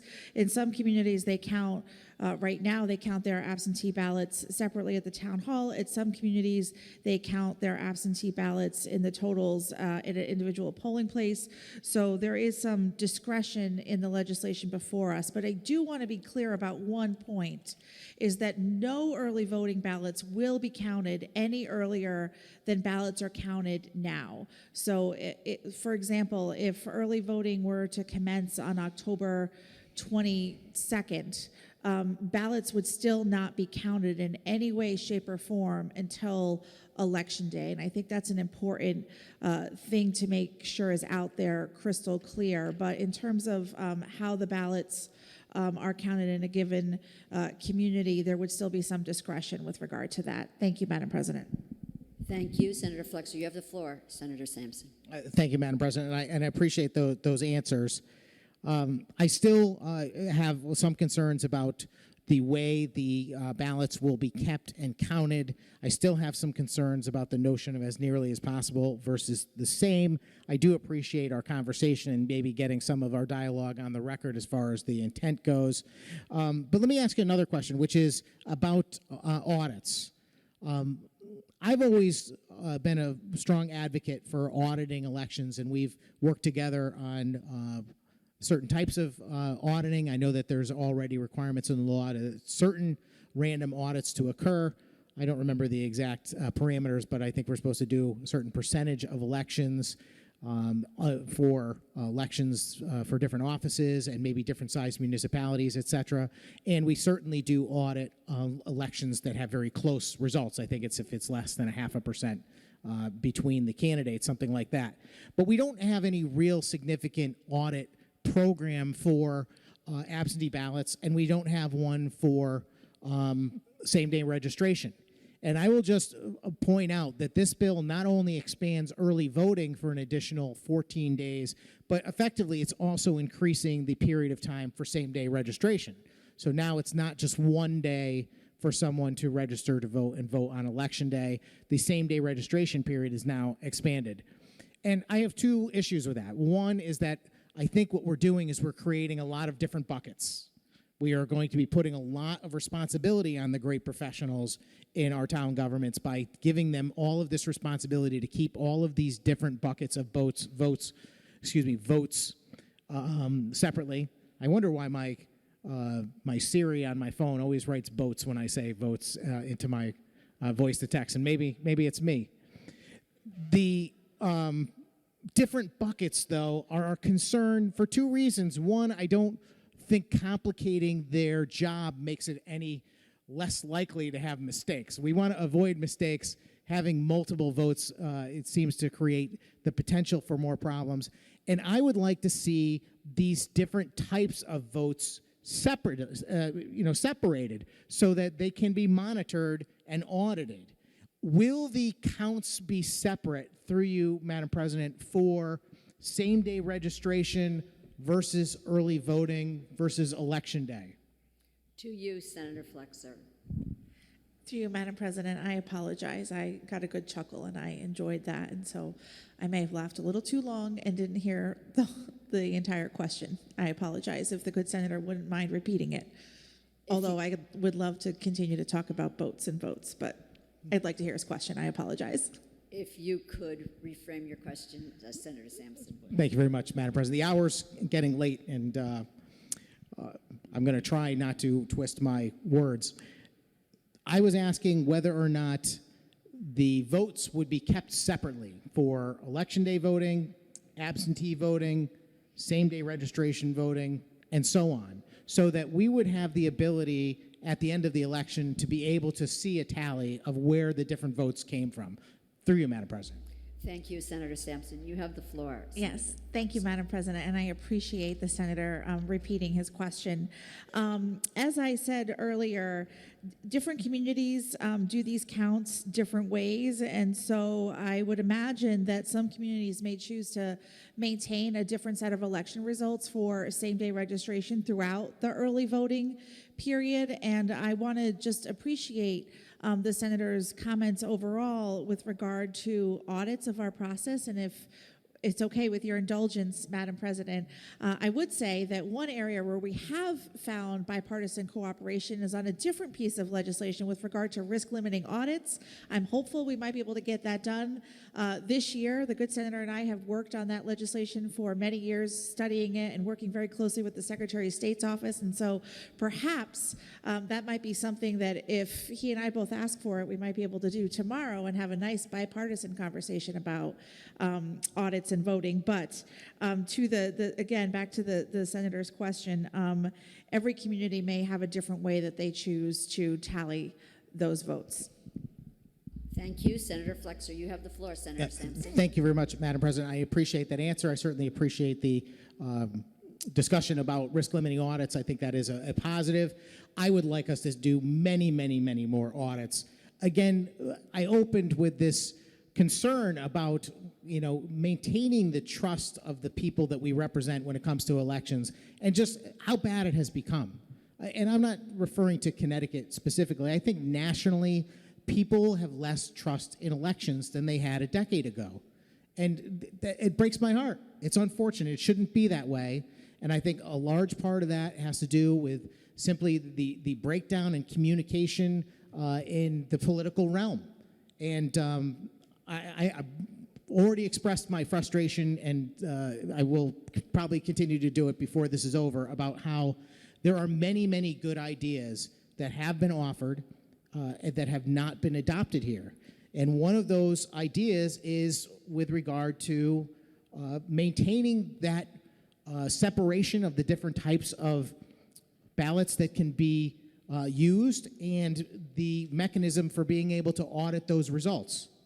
So, Madam President, I have been storing up in the conversation some various amendments, and they all relate to some of the conversations that we've had over the last several minutes. But let's start with that one. I have this amendment is LCO 8957. I ask that it be called and I be given a chance to summarize. Clerk is in possession of LCO 8957. Will the clerk please call? And the senator has asked leave to summarize. LCO number 8957, Senate Amendment C. You have Number 8957, Senate Amendment C. You have the floor, Senator Sampson. Thank you very much, Madam President.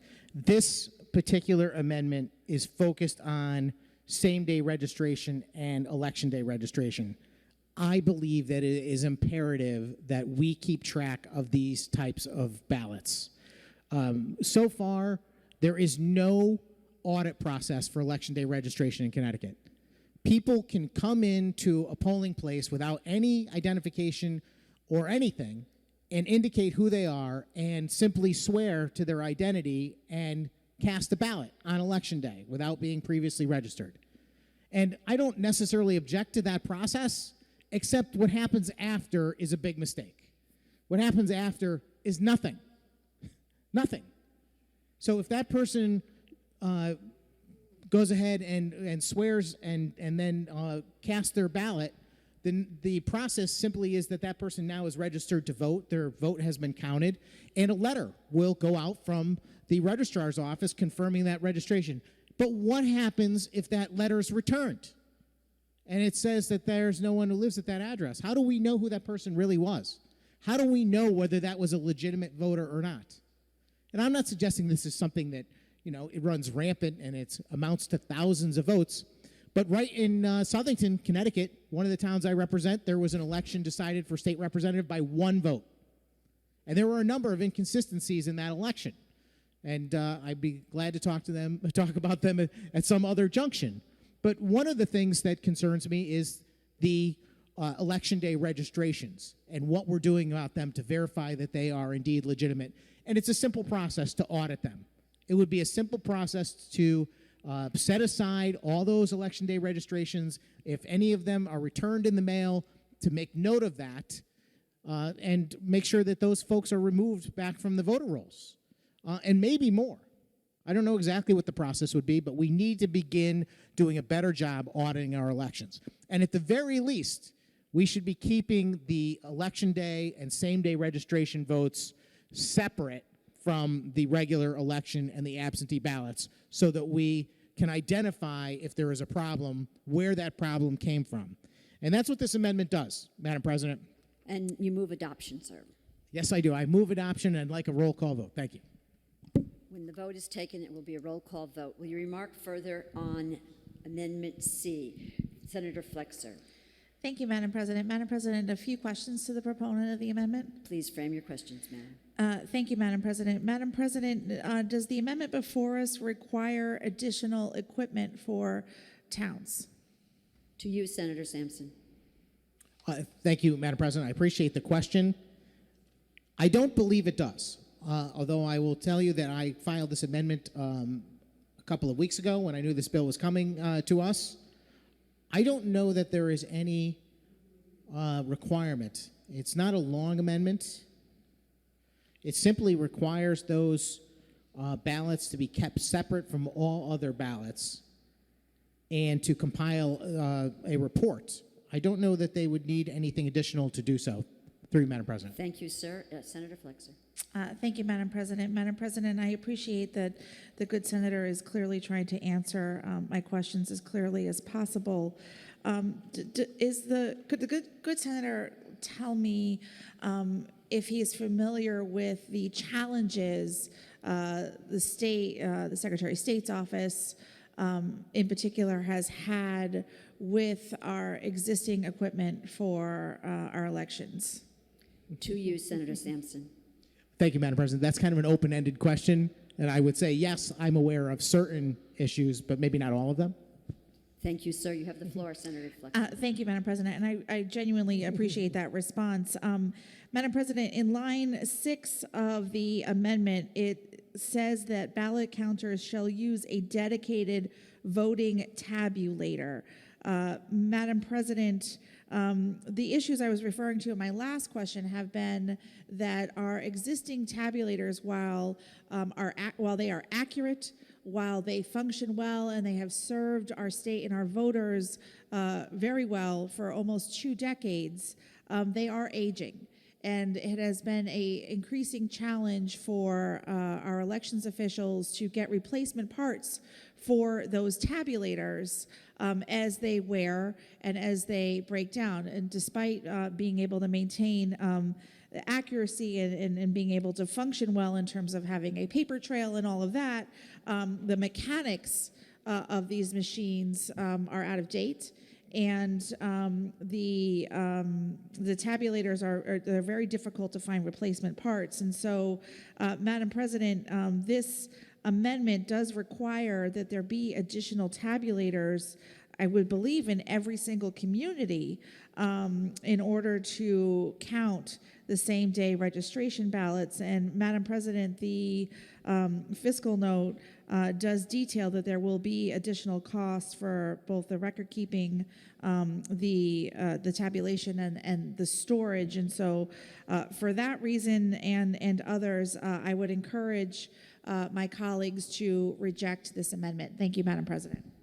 Thank you, Senator Flexer. Will you remark further? Senator Sampson. Thank you, Madam President, and forgive me for once again getting up after my colleague on the discussion of the amendment. I have to disagree about the notion of the tabulators. There's no requirement here to purchase an additional tabulator. It simply says that it has to be a dedicated vote, that we need a specific vote on the types of ballots in question, same-day registration ballots. I think that the towns have existing tabulators. This amendment does not change the effective date of the bill before us. I know that the state is currently engaged in conversations about replacing our tabulators. I wouldn't look at that as some reason to not support this amendment, that the notion that there might be a requirement for additional tabular. I don't see that. I think that they simply would be required to run those ballots through separately and get a separate tally through existing equipment. Thank you. Thank you, Senator Sampson. Will you remark further on Amendment C? Will you remark further? If not, the clerk will announce the pendency of a roll call vote. The machine will be open. Not voting. 2. Amendment fails. Will you remark further? Will you remark further on the Total voting yea 22. Senate Amendment C, House Bill 5004. Total number 44. Total voting yea 12. Total voting nay 22. Absent not voting 2. amendment fails? Will you remark further? Will you remark further on the bill? Senator Sampson. Thank you very much, Madam President. So, again, another amendment, another straightforward, common sense policy idea that would improve the underlying bill. And let's just recap. That was, I don't know if that was the 4th amendment that I had offered tonight. We started by trying to limit the time frame to something reasonable that the towns could accommodate without driving up significant costs. Then we tried to hold the municipalities harmless by suggesting the state ought to finance any additional costs. Those amendments failed. Then an amendment to require the protection and security of ballots by keeping them separate and to create a process to audit same-day and election day registration ballots. I hope that this is clear. I'm trying very, very hard to find a way to get this bill to a point where I believe it's good policy for the people I represent so I can support it. That's what I'm doing here. It's what I've been doing on this bill and other large election bills that we've debated over and over in recent years. We are not talking about small potatoes here, Madam President. We are talking about constitutional changes, wholesale changes to the way we do elections. This is a big deal, and it is a big deal in a country that is struggling with maintaining confidence in our election process nationwide. When we make changes like this, we ought to be considerate. We ought to be thoughtful. We ought to be bipartisan. We ought to compromise on the rules of the game, as I had described earlier. We're not debating the size of government or civil liberties. We are discussing the rules of how elections should take place. And we should not have party line votes on these things. And each amendment offered in good faith by the minority should not be dismissed out of hand.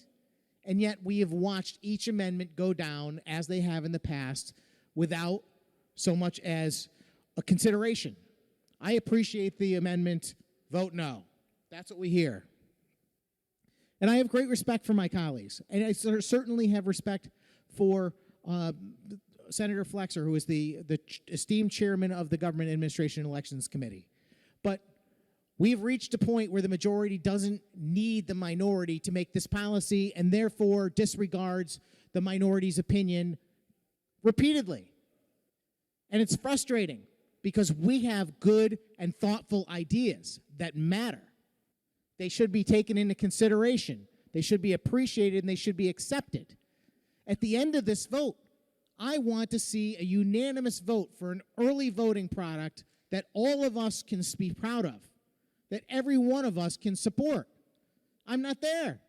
I've illustrated throughout this conversation the shortcomings of the bill, that I believe it was done for a political statement. Look at us. We're going to do 14 days of early voting.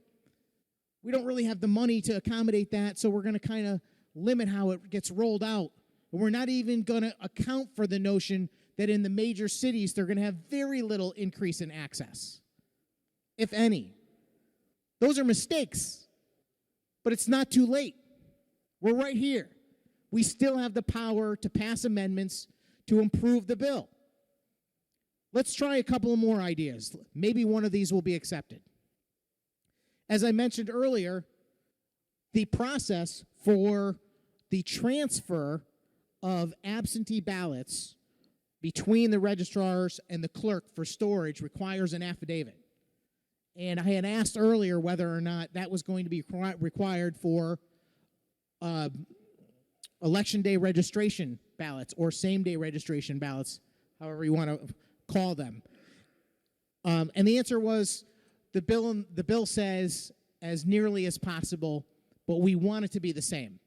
Here's our chance to commit by putting an amendment in the bill that it will in fact be the same, that the affidavit will be required. I have an amendment, Madam President, is LCO 8961. I ask that the clerk call and I can summarize it. Clerk is in possession of LCO 8961. Will the clerk please call, and the senator has asked leave to summarize.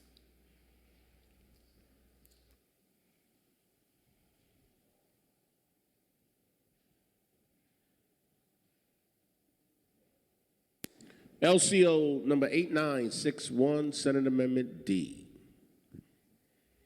Senator Sampson, you have the floor. Thank you very much, Madam President. This is a very straightforward amendment.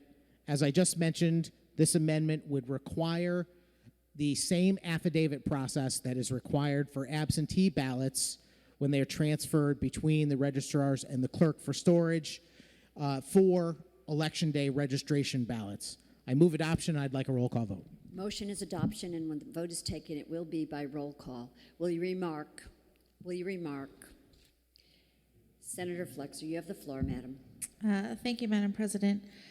Madam President, I have a few questions to the proponent of the amendment. And please frame your questions, madam.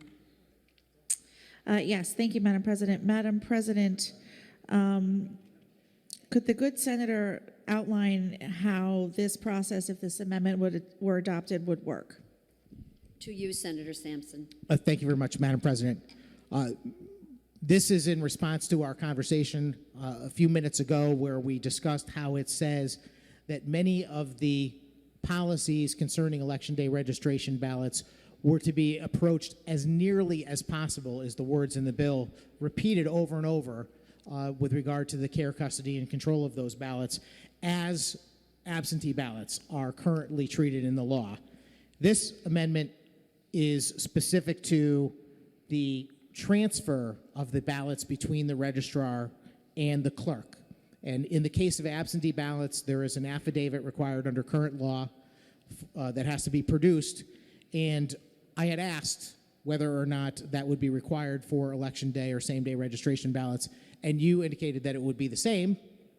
And I am simply putting that in writing here by requiring that affidavit. Thank you. You have the floor, Senator Flexer. Thank you, Madam President. Madam President, would there be additional costs if this amendment were adopted? To you, Senator Sampson. Thank you, Madam President. I don't believe so.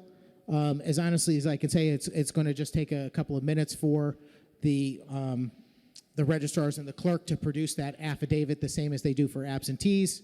We're mirroring the process. It's something that they are quite used to. I believe it would be beneficial from the standpoint of ensuring the care, custody, and control of these ballots and for the later potential of verification of the number of ballots that were transported, et cetera. Thank you, sir. You have the floor, Senator Flexer. Yes, thank you, Madam President. Madam President, I would encourage my colleagues to reject this amendment. Madam President, there is a cost according to the Office of Fiscal Analysis's fiscal note. And there would be an additional cost for the tracking requirements and a potential cost for the additional storage requirements.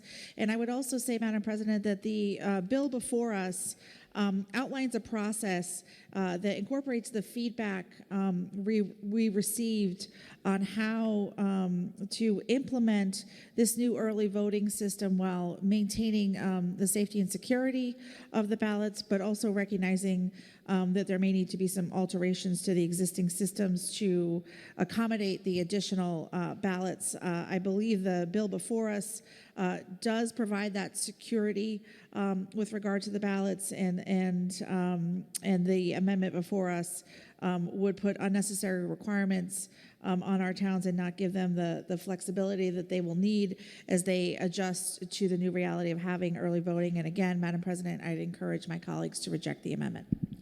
Thank you. Senator Flexer, will you remark further? Will you remark further on Senate Amendment D?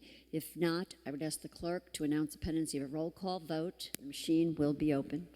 Senate Amendment D of House Bill 5004, total number voting 34, total voting yea 12, total voting nay 22, absent not voting 2.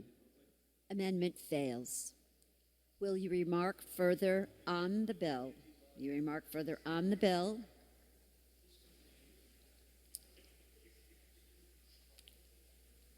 Will you remark further? Senator Sampson. Thank you very much, Madam President. Again, another amendment that I believe was in the best interest of the people that we represent in tracking the veracity of our election process. I know the good chairman mentioned the potential cost, but I think it's quite clear there's no real cost here. The fiscal note simply said potential cost, and that's because the people involved will be taking a few moments to complete an affidavit. They're going to do an affidavit for absentee ballots, and then they're going to, grab another piece of paper and complete another form for the election day registration. To make the argument that somehow it's based on cost, I think is unfair. And it's an illustration.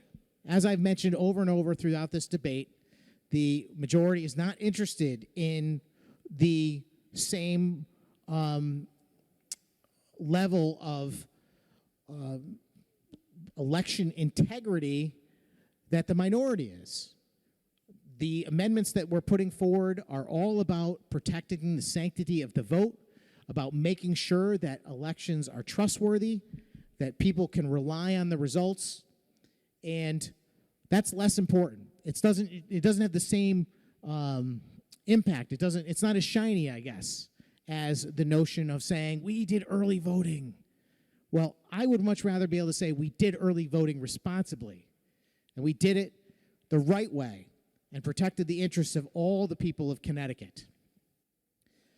Just going through the bill, you get to section 19, which is on line 957, if anyone's keeping score. Yes, it's a lengthy bill. It says the Secretary of State shall develop and conduct a statewide public awareness campaign to educate the public regarding the availability of early voting at elections and primaries. And I have no issue with this. I think that it's actually quite important that we engage in public awareness campaigns so people understand about elections. And I can imagine that this is going to become quite confusing. We have different time periods for primaries, for special elections, for general elections, for the presidential preference primary. Everything's different. There's no Mondays involved in the election process. The hours are going to be different on different days. It's going to be very difficult for people to keep track of that. I noticed that in the bill, it says that all of that information will be online. And I believe in the past, most notifications about election locations, dates, and times had to be published in newspapers. And that changes. But here is something that raises a small concern for me, which is that we're empowering the Secretary of the State to develop and conduct this public awareness campaign. And for me, witnessing the previous election and the overuse of various candidates who are up for office in public awareness campaigns was troubling. I don't think that should happen. I think that when there is a public awareness campaign being conducted by any state agency, whether it's the Secretary of State or anyone else, around election time, I think that that person and their name and character should be withheld. After all, it ends up being something that could be used to advance their electoral chances. So I have another amendment, Madam President. This one is LCO 8962, and I ask that it be called, and I have the opportunity to summarize. Clerk is in possession of LCO 8962 to be Amendment E. Will the clerk kindly call? And the senator has asked leave to summarize. LCO number 8962, Senate Amendment E. Senator Sampson, you have the floor. Thank you, Madam President. Very straightforward amendment. It just says After line 962, after the period, insert the secretary shall not use the name, image, or likeness of any candidate for public office or any elected public official, including the secretary in such campaign. This is a good government amendment. I think it makes sense that we do not want to be using the taxpayer dollars to advance the campaign of any elected officials or candidates in the midst of a public awareness campaign. And currently, it would apply to the folks in office, but who knows who that might be down the road. It's good government. I urge and move adoption, and I'd like a roll call vote. Motion is adoption and when the Thank you, Madam President. Madam President, through you, Madam President, is there a period of time that's contemplated in this amendment? to you, Senator Sampson.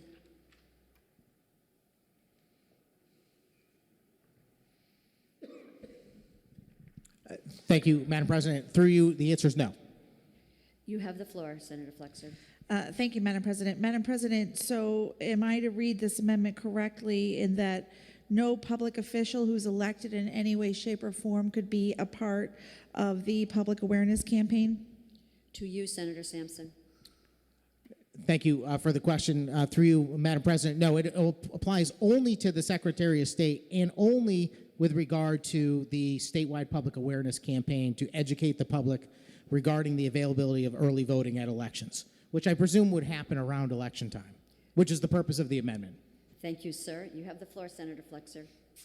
Thank you, Madam President. Madam President, I appreciate the good senator's response, but I believe the amendment, which is very brief, says that the secretary shall not use the name, image, or likeness of any candidate for public office or elected public official. So it's not just the secretary, it includes the secretary, but this amendment is for any elected public official. Is that a question? Yes, it is. And to you, Senator Sampson. Thank you, Madam President. We're speaking past each other because the amendment applies to the Secretary of the State's actions about whether they are to use the likeness of any other candidate or public official, including themselves. But when you asked me the question, I thought you were asking me who is responsible for making the campaign, which is why I answered the Secretary of the State. But yes, this amendment is focused solely on the Secretary of State producing a public awareness campaign regarding educating the public about early voting, and it does say that they cannot use any candidate for public office or any elected official, including the Secretary. Thank you, sir. You have the floor, Senator Flexer. Thank you, Madam President. And Madam President, does the good senator know who is the Commissioner of Elections in the state of Connecticut? To you, Senator Sampson. Through you, Madam President, I don't know who the Commissioner of Elections would be. Okay. Thank you. You have the floor, Senator Flexer.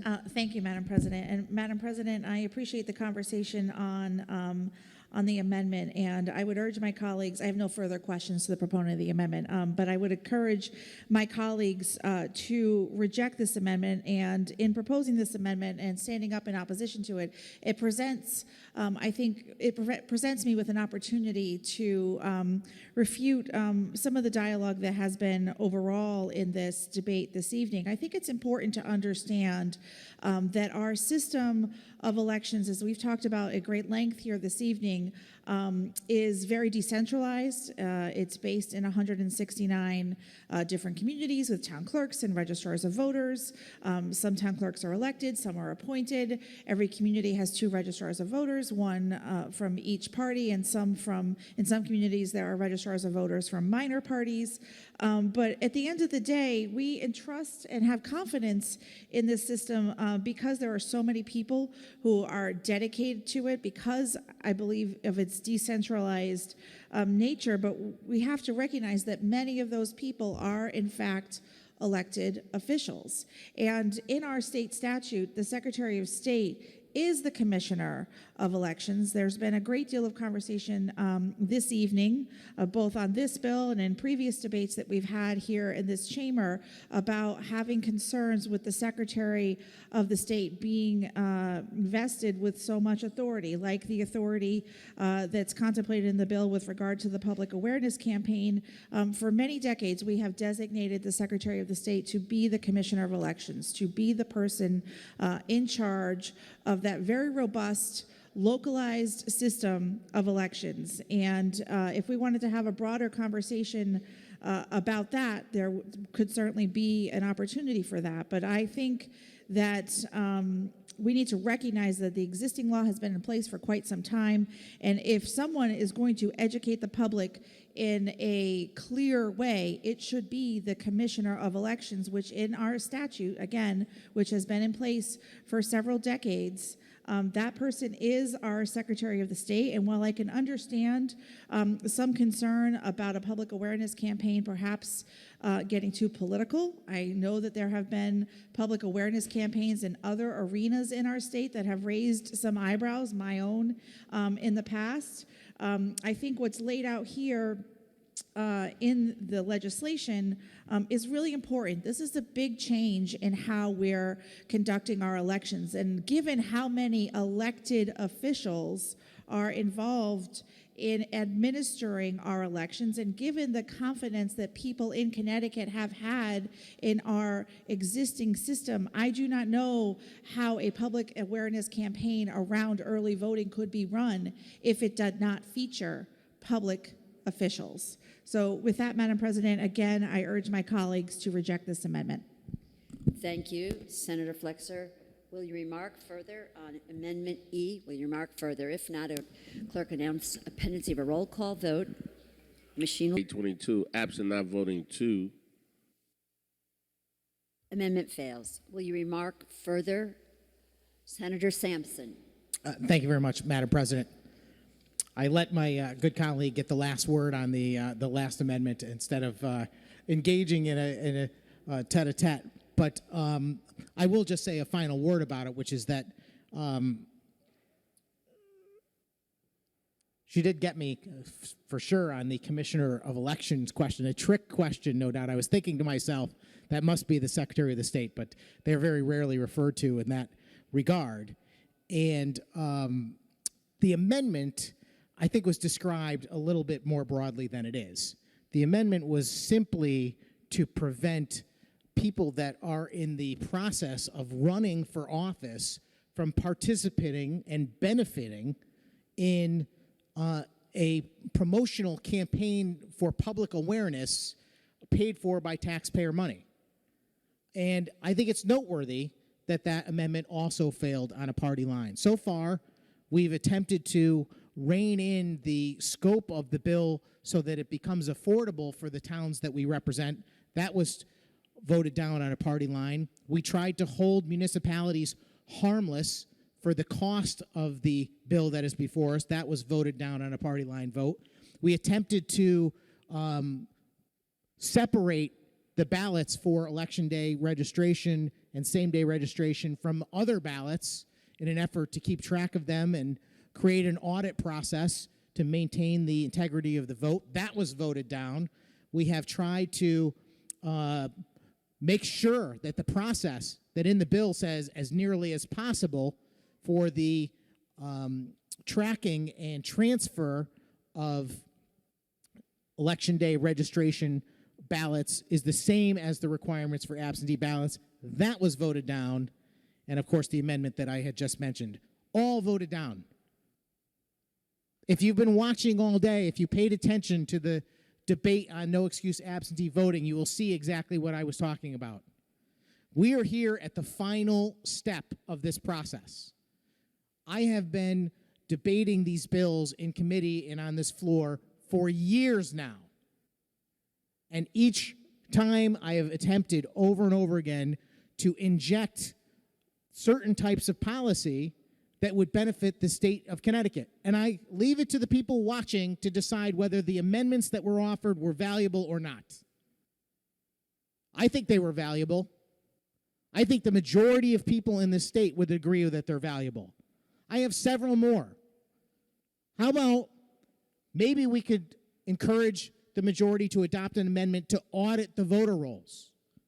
Almost every election, I hear from people in my district that come to me and say, you know, I received multiple ballots in the ballot applications in the mail, or they're complaining that they read an article or they saw some post on social media saying that their voter rolls are not accurate.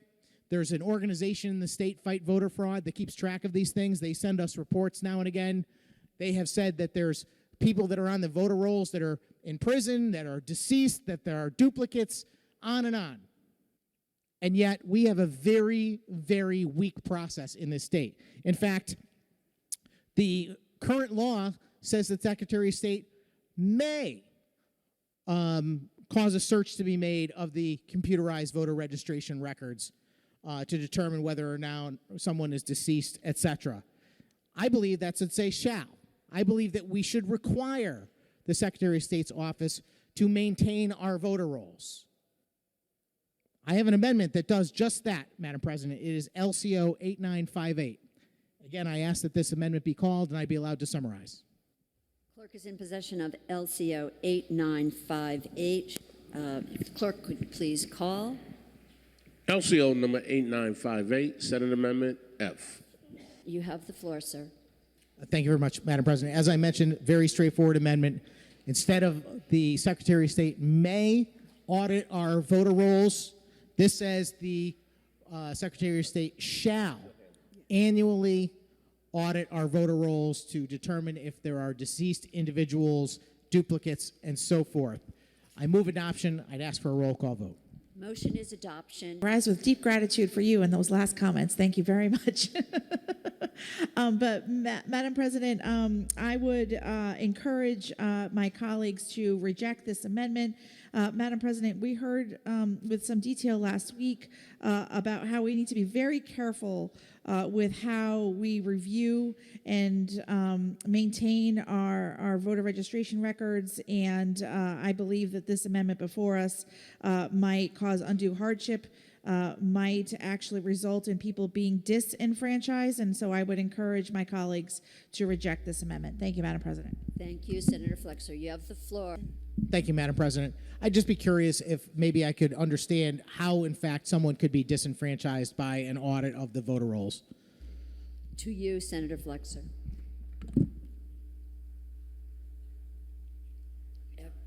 Senator Sampson, will you frame your question? Certainly. I just got up to respond to the comment made by the good chairman that she believed that this amendment might disenfranchise someone, and I just have to object to that because I am certainly not in the business of trying to disenfranchise any voters. The goal here is to prevent the disenfranchisement of voters by making sure that our elections are above reproach. And one of those requirements would be to audit the voter rolls on a regular basis, which is what the amendment does. And I'm just offering the good chairman, if she wishes, to explain how, in fact, someone could be disenfranchised. Through you, Madam President. To you, Senator Flexer. Through you, Madam President, respectfully, I am not the proponent of this amendment, and it is, I would pose the questions. I would not respond to them. Thank you, Madam President. Thank you, Senator Flexer. You have the floor, sir. Thank you, Madam President. And I appreciate that, certainly. But I think if you're going to make a comment like that, you should be able to back it up and say there's a reason why someone would be disenfranchised. There is no reason why someone would be disenfranchised. If someone erroneously happened to be removed from the voter rolls, they could just as easily be put back on. We have numerous ways to vote in the state of Connecticut. As I've pointed out many times, we are about to have same-day registration and voting through the entire early voting period. No one would end up not being able to vote as a result of this amendment. This is, again, another good government amendment that will make our elections even better, will prevent discrepancies in the voter rolls. It will prevent people from receiving unnecessary ballot applications in the mail, duplicative ones. It would prevent ones being mailed to people who are no longer living in the state or are deceased and so forth. We need to audit our voter rolls. I think the people on the street recognize that. Here is a chance to adopt that amendment. It's a simple question. Yes, should we audit our voter rolls? If so, please vote yes. And as I asked before, I do move adoption and ask for a roll call vote. Thank you. Thank you. Senator Sampson, will you remark further on Amendment F? If not, I will ask the clerk to please announce a pendency of roll call vote in the machine. 5004, Senate Amendment F. Total voting 34, total yea 12, total nay 22, absent 2. Amendment fails. Will you remark further on the bill? Senator Sampson. Thank you very much, Madam President. For those folks keeping score, I think that was the 6th amendment in a row that failed on a party line vote. And I'm hoping that people who are watching, I hope the press that is following and tracking this debate and this vote recognizes the number of good policy ideas that are not going to be brought forward in the state of Connecticut as part of our new early voting package. There's another thing that I think has been debated numerous times in this building that I feel compelled to bring up, and that is that the state of Connecticut amazingly has no requirement for photo identification at the polls. We've heard how Connecticut has some of the most restrictive voting in the whole country.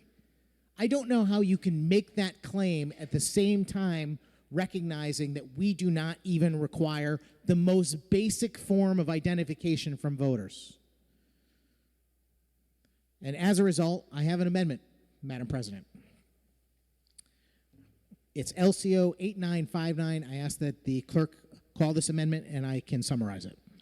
Clerk is in possession of LCO 8959 to be labeled Amendment G. Would the clerk please call? And the senator has asked leave to summarize. Senate Amendment G, LCO 8958, 8959. 8959. Thank you. Yes, Senator Sampson, you have the floor. Thank you, Madam President. I appreciate you granting me leave of the chamber to summarize. That's the proper way to do it. It's just been so long, I'm kind of out of practice, that's all. At any rate, I want to just share that this amendment is a very simple amendment also. It's one that has been seen in the Senate. I've offered it in the House. I've offered it in committee before. It is something that I know is very popular among the citizens of Connecticut, and that is a requirement for photo identification at the polls. This amendment also contains a provision where the commissioner shall waive the fee for the renewal of an identity card or any prorated amount of such fee for any person who does not have the means to pay such fee or prorated amount. And let me just say that this is not going to be an exorbitantly expensive proposition. The point is not to give an ID to every person in the state of Connecticut. We are talking only about people that are in a financial position where they cannot afford to purchase an ID of their own. And I believe that the benefit is far greater than the cost in this particular case. And I believe that my constituents would agree as well. I'm not known as someone who spends the taxpayers' money. I have consistently voted against spending and tax increases since I've been here. So if you see me offering something that costs money, you can be darn sure that I think it's a valuable endeavor. And injecting photo identification as a requirement into our voting laws in Connecticut is a necessity in my mind. And the fact that we don't have it strikes me as absurd in 2023. I move adoption, and I ask for a roll call vote. Motion is adoption, and there will be a roll call vote when the vote is taken. Will you remark further on Amendment G?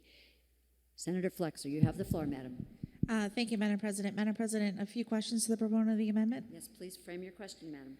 Thank you, Madam President. Madam President, in lines 19 and 20 of the amendment, it outlines that the commissioner shall waive the fee for the ID that is discussed in the amendment, and that it can be waived for any applicant who does not have the means to pay such fee. Madam President, how would the commissioner determine whether or not someone has the means to pay such fee? To you, Senator Sampson. Thank you very much, Madam President, and I appreciate the question. The language in the bill actually goes on to say that it includes applicants who are residents of homeless shelters, other facilities for homeless persons, or certified homeless youths, and so forth. The commissioner does have the means to make these determinations, as in current law. You can see included in the same paragraph. And I will note that. As I said before, I think this will hit a very small portion of the population and to great benefit, since having that ID will not only open the door to voting with a proper photo ID, but to many other things in our society. Thank you, Senator Sampson. You have the floor, Senator Flexer. Thank you, Madam President, and I appreciate the good senator's response. And I do see the detail about people who may be experiencing homeless and their ability to qualify for the fee being waived. But again, Madam President, how would the commissioner determine whether or not an applicant, other than the people who are experiencing homelessness that are outlined in lines 21 and 22 of the bill, how would the commissioner determine whether or not the person has the means to pay the fee? To you, Senator Sampson. Thank you, Madam President. As I mentioned earlier, it's already contained in existing law. It is on lines 30 through 34. It says not later than September 1st, 2023, which is new language, but the commissioner shall adopt regulations in accordance with the provisions of Chapter 54 to establish the procedure and qualifications for the issuance of an identity card to any such applicant who does not have the means to pay for the fee for such identity card. Thank you, sir. You have the floor, Senator Mike. Thank you, Madam President. And Madam President, the next question, it may be a little bit I don't want to quite say unfair, but a little aggressive, and I don't mean to be. If the senator happens to have this answer, I would appreciate it. What is a certified homeless young adult or a certified homeless youth? I understand it is already defined in statute, but if the senator happens to have those definitions, I would appreciate it, but I completely understand if the good senator does not. To you, Senator Sampson. Thank you very much, Madam President. I don't believe the amendment does include the definition, so I don't have it before me, but as was mentioned, it is identified in statute. Thank you, sir. You have the floor, Senator Fox. Thank you, Madam President. That concludes my questions for the good senator on this amendment. I rise in strong opposition to the amendment, Madam President. Madam President, as the good ranking member of our committee referenced, the issue of photo ID is something that has been debated extensively both in our committee on the House floor and on the Senate floor many times over the last several years. And I know that in those conversations, both in our committee and in the two chambers of this General Assembly, there has been personal testimony given about the hardship of a photo ID law. The former vice chair of the Government Administration and Elections Committee, the now Secretary of the State, Secretary Thomas, had detailed very bravely about the experiences of her mother and the issues that a requirement for a photo ID would have for her when she served on our committee. And in previous debates on this floor, I have talked about the issues that my mother has had with voter ID. In anticipation of this debate, I just discussed this with my mother the other day. We both were recalling the time not too many years ago that my mother showed up to vote. My mother is an immigrant, and she does not drive. She does not have a driver's license, and she showed up in our hometown to vote, and she was turned away from voting despite our existing law. I think sometimes when we have this conversation, and it is frustrating because we've had this conversation, as I've said many, many times, it's hard for some of us to appreciate why someone might not have a photo identification. But I know that day when my mother was turned away from our polling place, a place that she had been voting in for many years, despite our current law allowing her to present another form of identification or to swear an affidavit that she was who she said she was turned away from voting. And when that happened to her, she said to me, and I was a member of this General Assembly at this point, by the way, Madam President, she said to me, "I'm never going back. I'm never doing that again." That was so embarrassing. Madam President, photo ID laws discourage people from participating in the process, and they will limit who can participate in the process. There are many reasons why there are barriers for people having photo identification. I would encourage my colleagues to strongly reject this amendment and make sure that all people in Connecticut, including people like my mother who do not have photo identification, but my mother who was a hard-fought citizen of this country, that people like my mother will still be able to exercise their right to vote, the most important right that we each have. Thank you, Madam President. Thank you, Senator. Will you remark further? Will you remark further? Senator Sampson. Thank you, Madam President. I certainly appreciate the heartfelt story of my colleague, and I don't doubt the veracity of it. I will share a story also. But before I do, I just want to share with people in the room that you cannot open a bank account without photo identification. You cannot buy or rent a car without photo identification. You cannot buy insurance. You cannot probably get a doctor's appointment. You cannot apply for a credit card.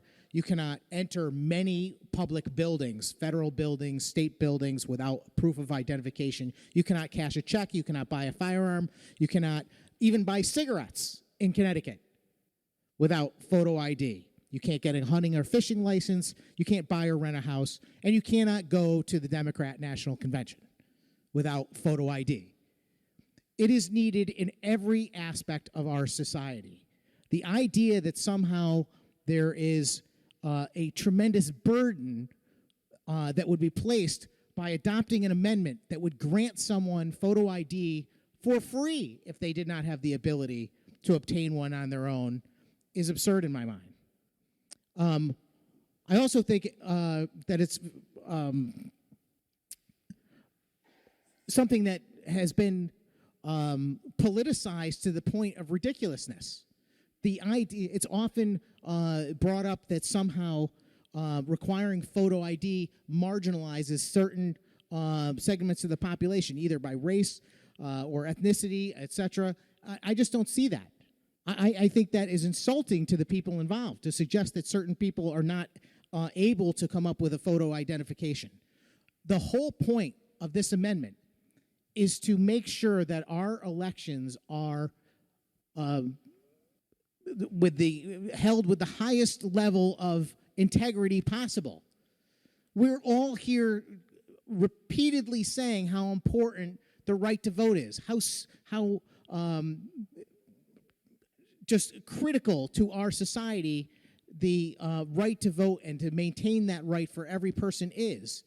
And yet, we're not interested, apparently, in passing any effort to maintain the integrity of that vote. Realizing, of course, that when you undermine the integrity of the vote, you undermine every individual voter's right itself. It's very frustrating to me. Photo ID is something that exists in almost every state, and when asked in various polls, is one of the most unbelievably popular policy questions that are asked to potential voters. I really do believe we should pass this amendment in the interest of the citizens of Connecticut and protecting the value of everyone's vote, regardless of who they are. I move adoption and a roll call vote. Thank you. Motion is adoption, and when the vote is taken, it will be taken by roll.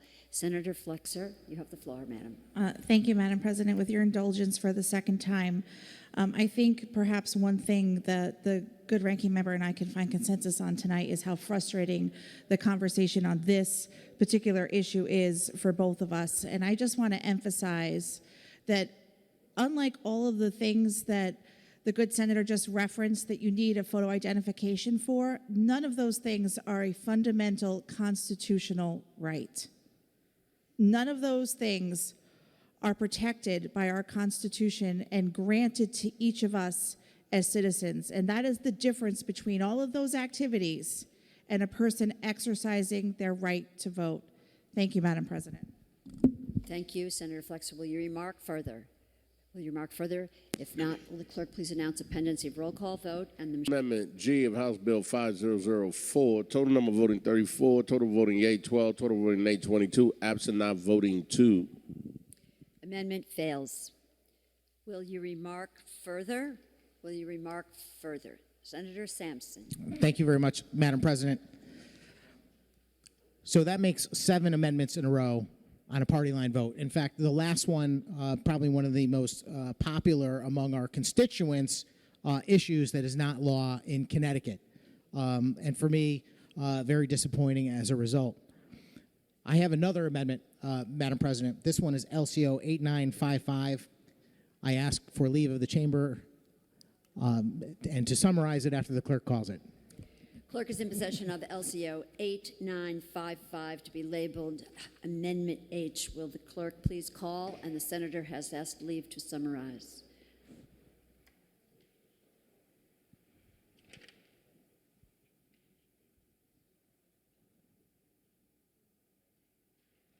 LCO number 8955, Senate Amendment H. Senator Sampson. Thank you very much, Madam President. This is a very straightforward amendment. What it would do is in light of the expansion of early voting, now allowing in-person voting up to 14 days in addition to Election Day, I believe that we should limit the practice of ballot harvesting and mail-in voting. And the amendment before us is a very simple amendment that would not affect the current law or even the potential for an expansion of absentee voting to no excuse. But what it would do is it would prevent the state or any campaign or candidate or third party from choosing to mail ballot applications to voters arbitrarily. If you were paying attention in the last election, you noticed that we shifted from having the state send out ballot applications to voters, as happened in 2020, to having various campaigns send them. And consequently, some people received multiple ballots in the mail. And I believe that this has the potential to disenfranchise voters, certainly to confuse them. Because what's happening is it's one thing to have the state using a voter list to determine who to mail the ballot applications to, and that has its own set of problems, which we already discussed with regard to the voter rolls and so forth. But when you take that away, but still allow other individuals to mail ballot applications to voters, you're creating a system that is ripe for abuse. You're creating a system where candidates can target their voters, and their voters specifically, to send them a ballot application, effectively increasing their access to voting, but limiting everyone they don't target. And I think what happens in these cases is you will have a Democratic candidate mailing their voters and a Republican candidate mailing their voters, and if you're not on somebody's list as a target, you just don't get one. And I think that's unfortunate, because those are the people that we ought to be trying to encourage to vote. And the safest solution for absentee ballots, which I think will be much less necessary in light of 14 additional days of voting, is to make sure the process is as open as possible and anyone can get one, but they've got to ask for it themselves. So this simply prevents the mailing of unsolicited absentee ballots to voters. It does mean that any person can still get one. All you got to do is ask for it. If you can ask for a ballot, you can get one. But it doesn't allow others to mail them to you. I move adoption, and I ask for a roll call vote. Motion is adoption, and when the vote is taken, it will... Immediate roll call vote has been ordered in the Senate. Immediate roll call vote has been ordered in the Senate. We're voting on Senate Amendment H, LCO number 8955. This is for House Bill number 5004, an act implementing early voting. An immediate roll call vote has been ordered in the Senate. We're voting on Senate Amendment H. We're still voting on the amendment. Senate Amendment H. House Bill number 5004, an act implementing early voting. An immediate roll call vote has been ordered in the Senate. We are voting on Senate Amendment H, the House Bill number 5004. Voting 34, total voting yea 11, total voting nay 23, absent not voting 2. Amendment fails. Will you remark further? Will you remark further? Senator Sampson. Thank you very much, Madam President. I think that was 8 amendments in a row on a party line. I have just one more. The hour's getting late, and I think I proved the point, which is that there are many, many good ideas that the minority has that would help improve the legislation that is before us. And unfortunately, the majority is not interested in those ideas. And I'm frustrated by that, to be honest. But the final amendment is a little bit different. And I've been thinking about this the whole time we've been debating. Because I guess my greatest frustration with all of this is that I have one interest alone, and that is to make the best possible public policy for the people that I represent. And when I'm faced with any bill or any proposal, I don't look for credit. I don't look to decide, is this a Democrat bill or is this a Republican bill? I look to decide really whether we're talking about something that is advantageous to the future of Connecticut and the people that live here. That's what I care about. And the amendments that I offered previously tonight, I believe every one of them would have resulted in a better Connecticut and a better future for the citizens of this state. I started this conversation by discussing the concern I have over the future direction of our country and how politics has become so unbelievably divisive. And the results of elections are no longer trusted by everyone in our country. And that's got to change. And that change can start with us. The people in this room have the ability to work together to pass laws. And it's so unfortunate that we rarely do work together. I think that is a result of years and years, in fact, decades of one-party rule. The respect for the minority and the people we represent has declined over time. And when we bring ideas to the table, they're dismissed out of hand because the majority has the votes with or without our ideas. And that's unfortunate. I came to this debate thinking to myself, personally, that I don't like any early voting. That's the God's honest truth from me. I believe Election Day should be on one day. That's what I believe. But in an effort to try and work together to come up with something that I think is workable, and certainly out of respect for my constituents who voted in favor of an early voting policy. Of course, as I mentioned, they didn't know exactly what they were voting for because that was not in the question. But I still feel obligated to work towards an early voting policy that can work effectively in the state of Connecticut, not put an undue burden on the towns that we represent as far as costs, and still leave as many additional voting opportunities and access for the people we represent. And that's where we started tonight, talking about instead of 14 days of voting and expanded hours, trying to limit it to more of a pilot program. 3 days additional voting in addition to Election Day, 4 total days, but including a weekend, which I think is a good start, and not putting an undue burden on the towns by allowing them to keep their original hours.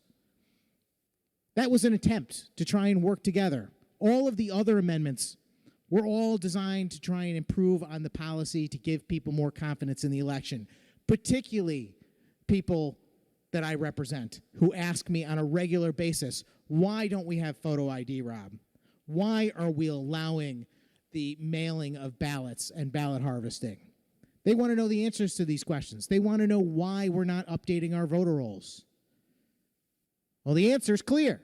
The majority doesn't want those policies. They've been offered over and over and over again, and they've been rejected over and over and over again. I also started this conversation tonight talking about the push and pull between the desire for more access and the desire for more protections and integrity and security in elections. And I got to tell you, I've been frustrated by one thing in particular, and that is this constant refrain that I hear that Republicans are somehow responsible for trying to suppress the vote. It comes up a lot. It's the most absurd thing I can think of. Because I want to make sure the election is accurate, I want to suppress the vote. Don't be absurd. Because I wanted people to have an ID so that we know who's actually voting is an eligible voter.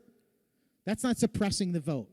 That is actually honoring the vote. That is honoring the vote of every voter by making sure that their vote counts and it's not displaced by a vote that doesn't or shouldn't.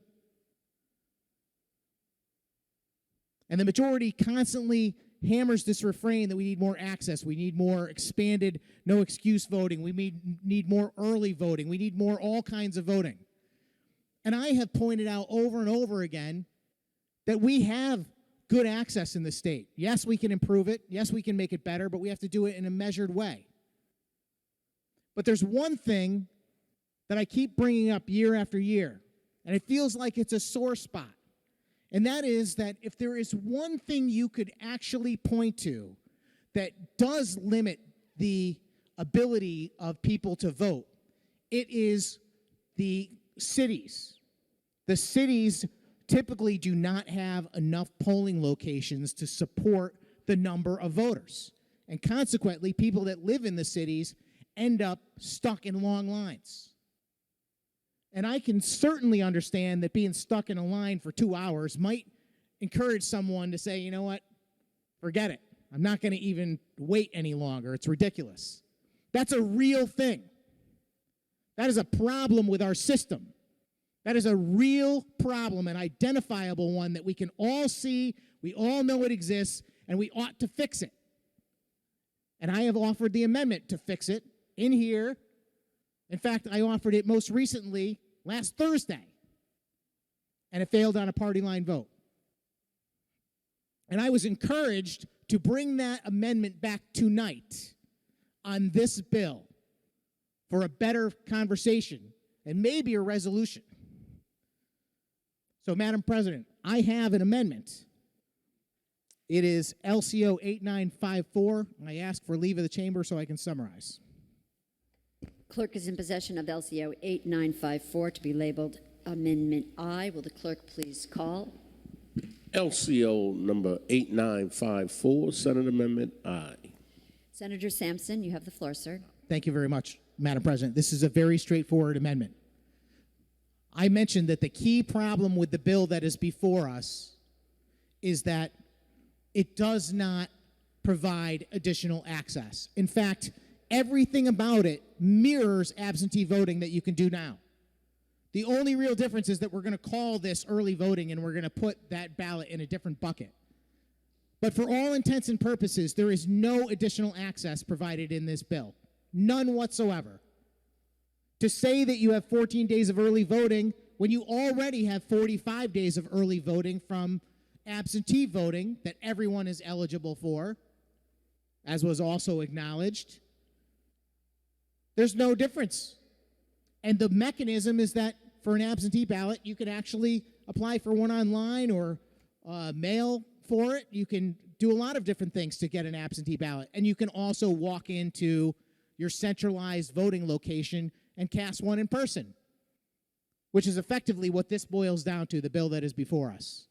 So maybe people want to cheerlead and say that this is 14 days of early voting, but unless you're actually putting polling locations where people need them, particularly people in very populous areas where they're used to having 30 polling locations in a major city, and now you're going to have one, and we're going to suggest to the town government, well, you may have a public hearing to add more, but it's going to cost you.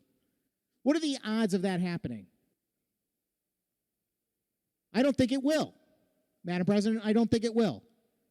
So I think it's up to us.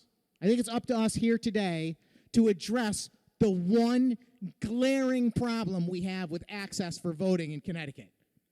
This is it. Long lines in the cities. This is an up or down vote. If there are more than 50% of people voting for this, we will add it to this bill. We can make this become law. It's not just a theory. We have the power to do it. I move adoption. I'd like a roll call vote. Motion is adoption, and when the vote is taken, it will be taken by roll. Will you remark? Senator Flexer. Yes, thank you, Madam President. Madam President, I rise in opposition to the amendment. The good ranking member is correct. We did have a debate last week about a similar amendment, and I do sincerely mean that I think this amendment before it, in terms of its content, is something that we should consider. And I look forward to working with the good ranking member and other members of our committee to look at the issues that this amendment attempts to address and potentially find a piece of legislation to move forward in a bipartisan fashion in the future.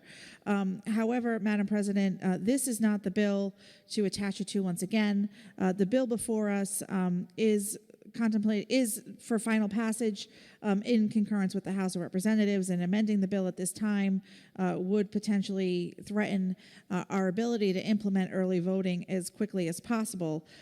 Also, Madam President, I would just reject the notion that the underlying bill that we have been debating for several hours this evening does nothing to expand access to the vote. I think that is just simply untrue. We will have many additional hours for people to exercise their right to vote, and this amendment attempts to cut back on the amount of time people may spend in line. And again, I do think that is a laudable goal, but I also think that the underlying bill that we're debating here this evening is going to have a similar effect. People will have more time to exercise their right to vote over a greater period of time. And so, Madam President, again, I encourage my colleagues to reject this amendment. Thank you, Madam President.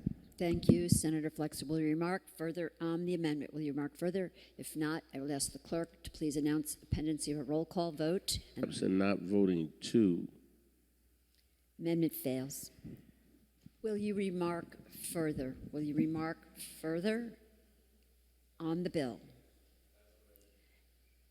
as amended? Will you remark further on the bill as amended? Senator Cabrera, you have the floor, sir.